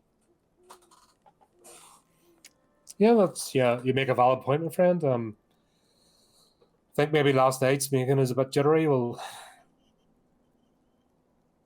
so where are we? I suggest we take this path there, because that way we can find our way back to the car if need be, and this will take us towards one of the peaks, and we can have a look there and see what we can survey from that particular area. So I was going to ask, in relation to the map and our search grid, whereabouts are we? I would say that you would probably be on the maybe the southwest corner of it. Right, so we actually are on the search grid. Oh, the south. No, the southwest, southeast. No, sorry, the east.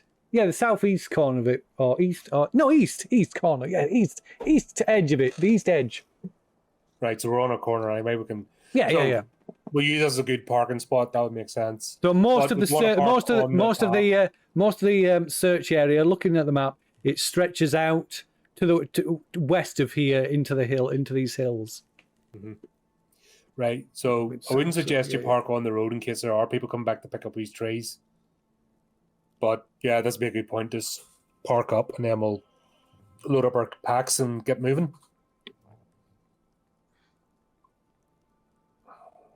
Okay. Unless there are objections. I'll get the car ready for a swift getaway. Or as swift as a getaway in a Model T Ford. So yeah, you managed to turn the car around, yeah. Put the starting handle in the car so we're not running around finding it. You said it. It's one that requires a Not starting that I'm a handle. man of.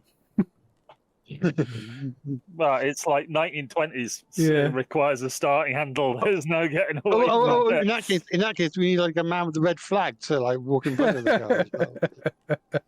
This isn't the 1910s. You can go above 20 miles an hour without suffocating. Yeah. Get the window up. But yeah, I'll do whatever I can to make us ready to leave at a brisk pace. Okay, well, yeah, you turn the car around, so yeah. And then, get our stuff together and head off, I guess. Okay. Okay. So what are you doing? You're heading down this track? Towards the beach. Very well, very well. So where am I going?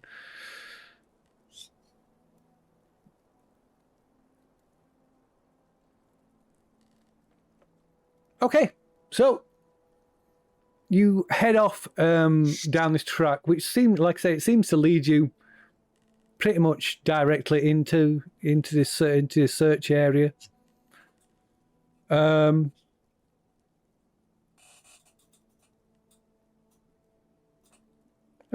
After following it for about half a mile, you come across an area of cleared ground on which, on the far edge, you can see there's a well-maintained log cabin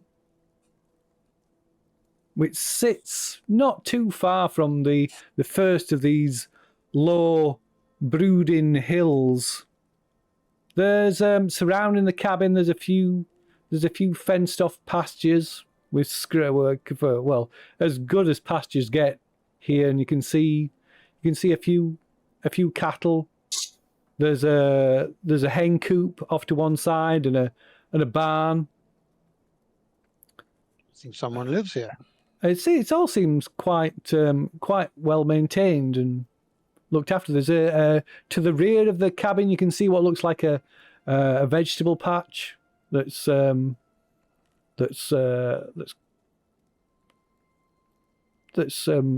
quite a lot. You know, it's in full, for want of a better word, in full bloom. There's like a vegetable patch. Some with vegetables. And now, well, maybe now we are close enough that What sort of vegetable? Turnips and cabbages. Nice. I'm sure they're seasonal. The aubergines. In November, was it? In September. Autumn vegetables. I'm sure they're autumn vegetables. Must be. Of course they are. Yeah. Wild guess. And yeah, there's clearly you can see smoke coming from the chimney, and indeed you see as you like walking, are you continuing walking or are you just stopping? Regardless. I think we'll stop, and I think we should try a knock on this door and see if this person saw the comet. Yeah. Maybe let somebody else do the talking this time, yeah? Well volunteered. Off you go. So as you like discussing what to do, suddenly you see a man walk from out the barn. Big bear of a man, like big beard, like just like shirt roll with his sleeves rolled up, like muscles. But the shirt can barely contain like his muscle, like his like big muscles, and he got a pair of braces and some worn denim jeans. And he spots you almost immediately as he comes out of the barn, and he just this big grin on his face. Wow, howdy there, folks. It's good to see some some people. We don't see people out here so often. And he comes striding over, like even before he's got to, he's already got his hand, this like big paw of a hand out to extended to Well, offering that's his a better hand. reception. Are the beards going to meet? I think so. No, a meeting of the nah. beards. So they Yeah, just before the hands reach out, the beards reach out first. Go. Language. and here it is. It happened. Oh, it's okay. It's only a small beard. Yeah, it's not as ostentatious as your own. No, Didn't quite match your description there, Mr. Keeper. is it not? It was better than the artwork Oh, that came with I it, mean- which is looked like so 4-year-olds drawing it. That is a farm welcome, sir. I was So he- wondering, did you perchance see the comet the other night fly over? So he goes, he kind of it goes to each of you and like just shakes each of your hands individually and is looking over. He says, "So what now? Comet? Fireball in the sky. Five? Oh yeah. I saw it. So I heard the other night. I heard a loud boom, then like a hiss, like a snake passing overhead. That night. Thought it was late in the year for thunder, for a thunderstorm. But you say a fireball? Yes, sir. Possibly a message from space or from God. A message from God, you say? Well, indeed. Did you you didn't see it then? You merely heard it. I heard. Yeah, no, I did not see it, but I heard. Like I said, I heard. It sounded like a crack of thunder, and then this hiss passing over the top of the house. Were you able to ascertain which direction it came from? It points out west over there, over to the hills.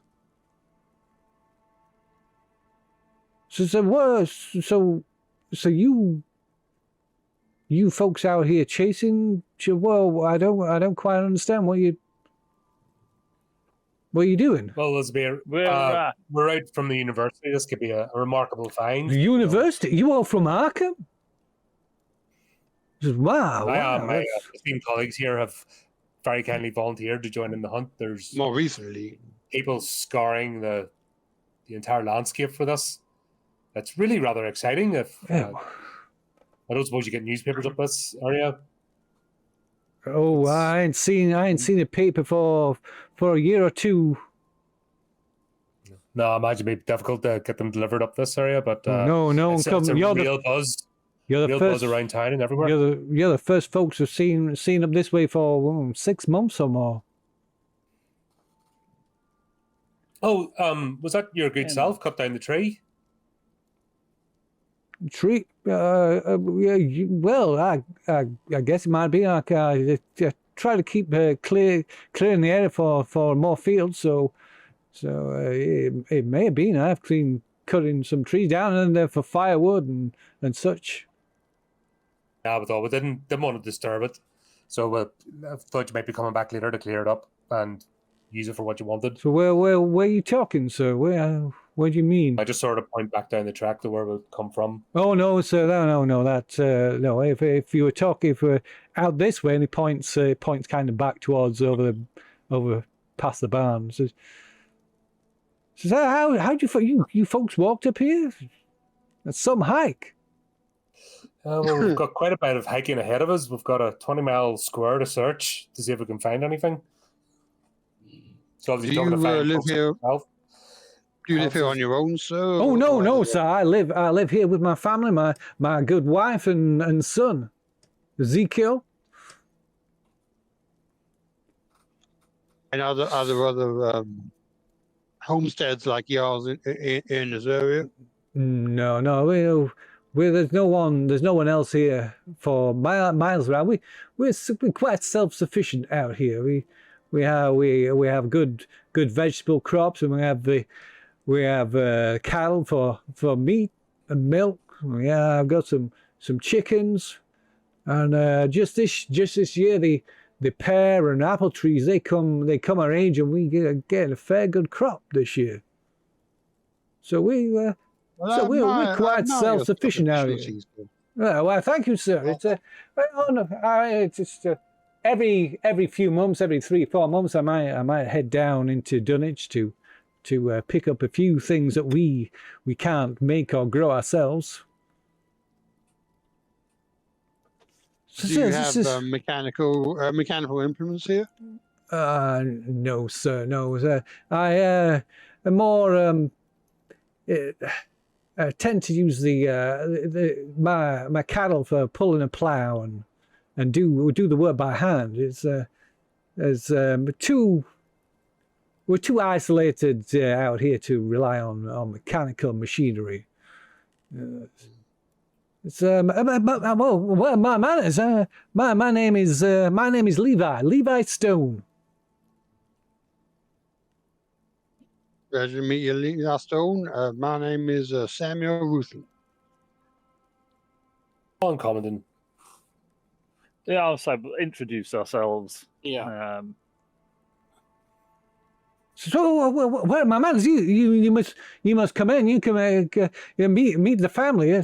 So you just wait right there. And he turns and hurries off towards the house.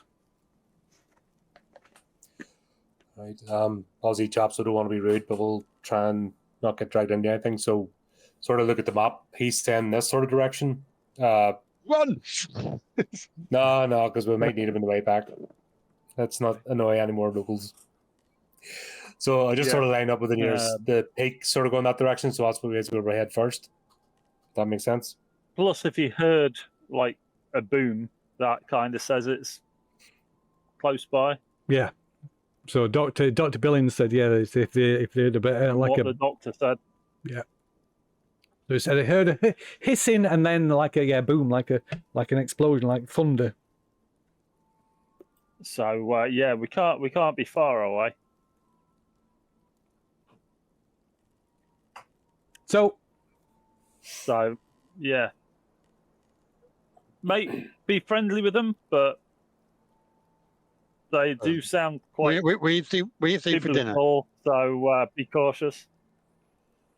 Yeah, well, obviously we're on a time limit as well, so as much as it'd be nice to spend time, we need to get moving, so we'll say hello to the family and then be on our way. Yeah. Sure. Okay, so a few minutes later, the cabin door opens again, and Levi appears. This big smile on his face. Come on over, folks. Come on over. Come on, meet my family. We straighten up. The place is acceptable. Just come on over. Oh no need to stand on ceremony for us, sir. Oh no, I insist. Please, it'd be an honor. Like I say, we don't often get to see people. It gets my boy and my wife get a mite lonely out here. So you'd be doing me a favor, and perhaps I can be of some assistance. I know we've lived out here for a good 10 years. I know the area like the back of my hand. I'm sure I can be of some assistance. And all the crops, the crops are in, as the harvest is in. The boy can deal with the rest. I mean, he would know if an area was, affected by the fall of the meteorite in a way that we may not be able to ascertain. Oh yeah, could help us go straight to it rather than, because we would end up having to go and sort of indicate this way first, where he's saying we're going this way. Yeah, could save us Yeah. day. It would be a pleasure to have you with us, sir. Good. it would be my honor. It'd be most exciting. Nothing ever happens out here. And he ushers you. He won't take no for an answer. And he ushers you inside his home. Like I said, there's this like just a single story log cabin. There's looks like to one side there's kind of a lean-to wooden structure attached to one side of it that looks newer, slightly newer than the rest of the cabin. And you enter into this. It's just inside the cabin is just one room, about 20 feet square. There's over to one side. There's a stove with space for cooking and a table for eating and one cooking. You said something else there. Oh. I was like, eh? Oh, cooking? No.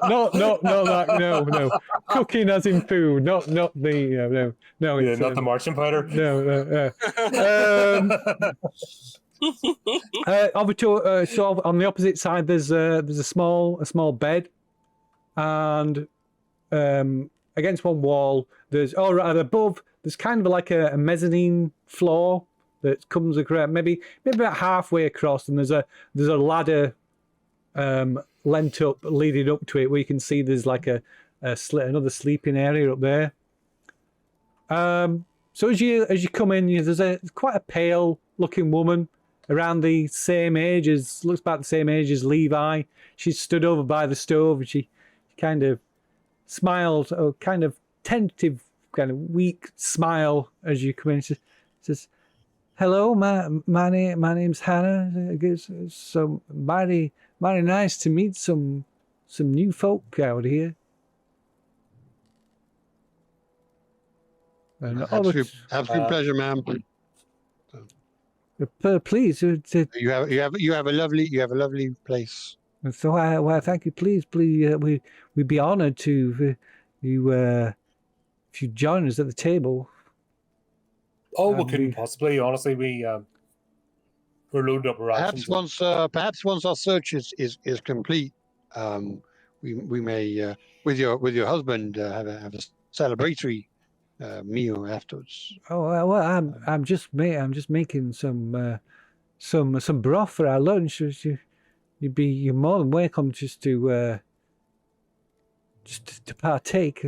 It is only 10 o'clock in the morning, ma'am. Well, Maybe a little early for broth. my Levi, he likes something a bit more substantial in the morning to gird him for the chores for the rest of the day. You also notice there's this young boy, maybe about 10, 11-ish. And as Levi comes in behind, he walks in behind, walks around the table and walks over to the boy and like kind of tousles his hair a little bit.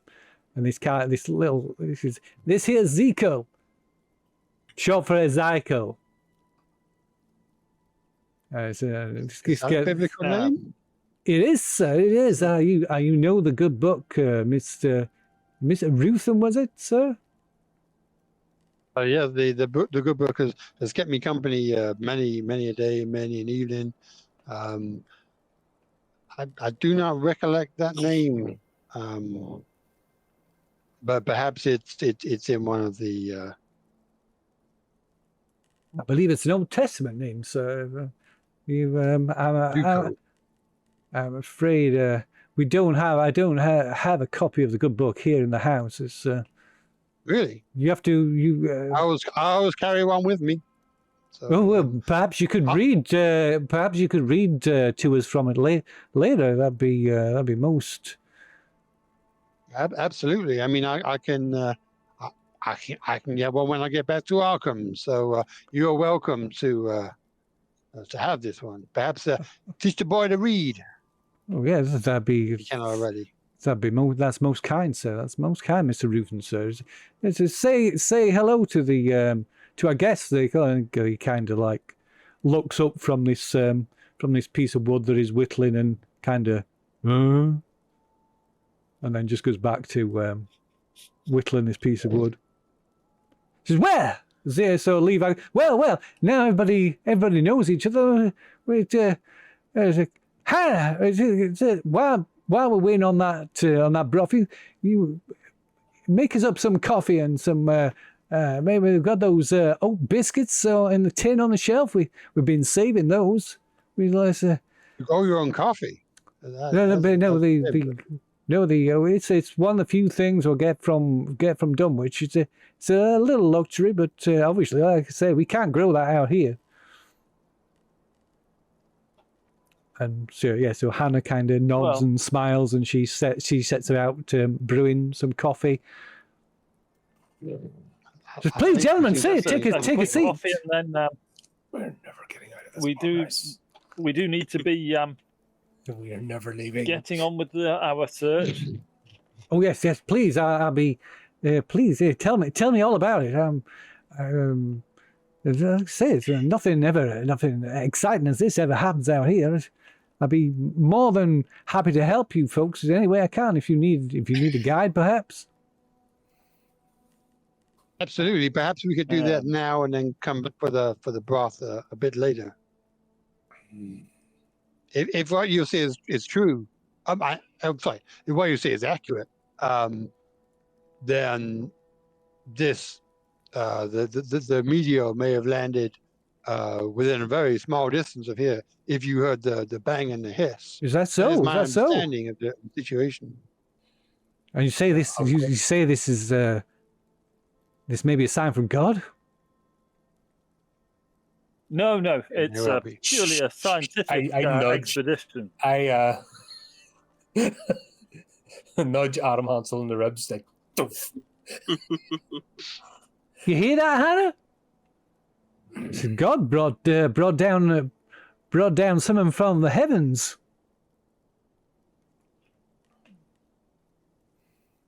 Yeah. Nosy would be a remiss. That is exciting, Levi. We are blessed. We are blessed, gentlemen. We are blessed with your presence. And we are blessed to be here. But we must away before we lose too much of the time that we have already committed to this search. Oh, surely you will have a coffee. And she comes over and pours like a hot, steaming cup of strong black coffee for everybody, and then opens up. It is almost with this kind of like reverence. She like lifts down this like tin off a high shelf and opens up, showing these homemade oat biscuits. So Levi, it goes to take one at first, and then he's like, "Oh, he says, excuse me," and he offers them round to everybody first. I don't want one. Right, okay, we'll take one and take a coffee and nod our appreciation. We're never getting out of here. This is it. We will thank you very much for 3 days later, we're in the basement, chained up to the wall. Yeah. It's very hard for them to get this kind of stuff, so it's appreciated. They've gone to the trouble. Let's take some of this sleeping coffee. So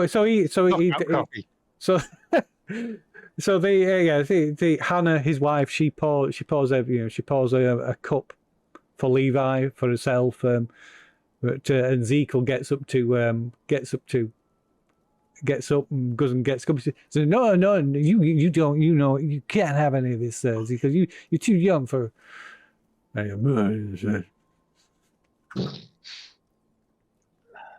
And I guess so. It's 20 to 11, so I guess we'll leave you sat at the Levi and Hannah's kitchen table, having a nice hot brew of coffee with some homemade oat biscuits. And that's the end of the scenario. Yes, having a lovely. Yeah, nothing bad's going to happen. That's as close as a cliffhanger you're going to get in this story. Yeah.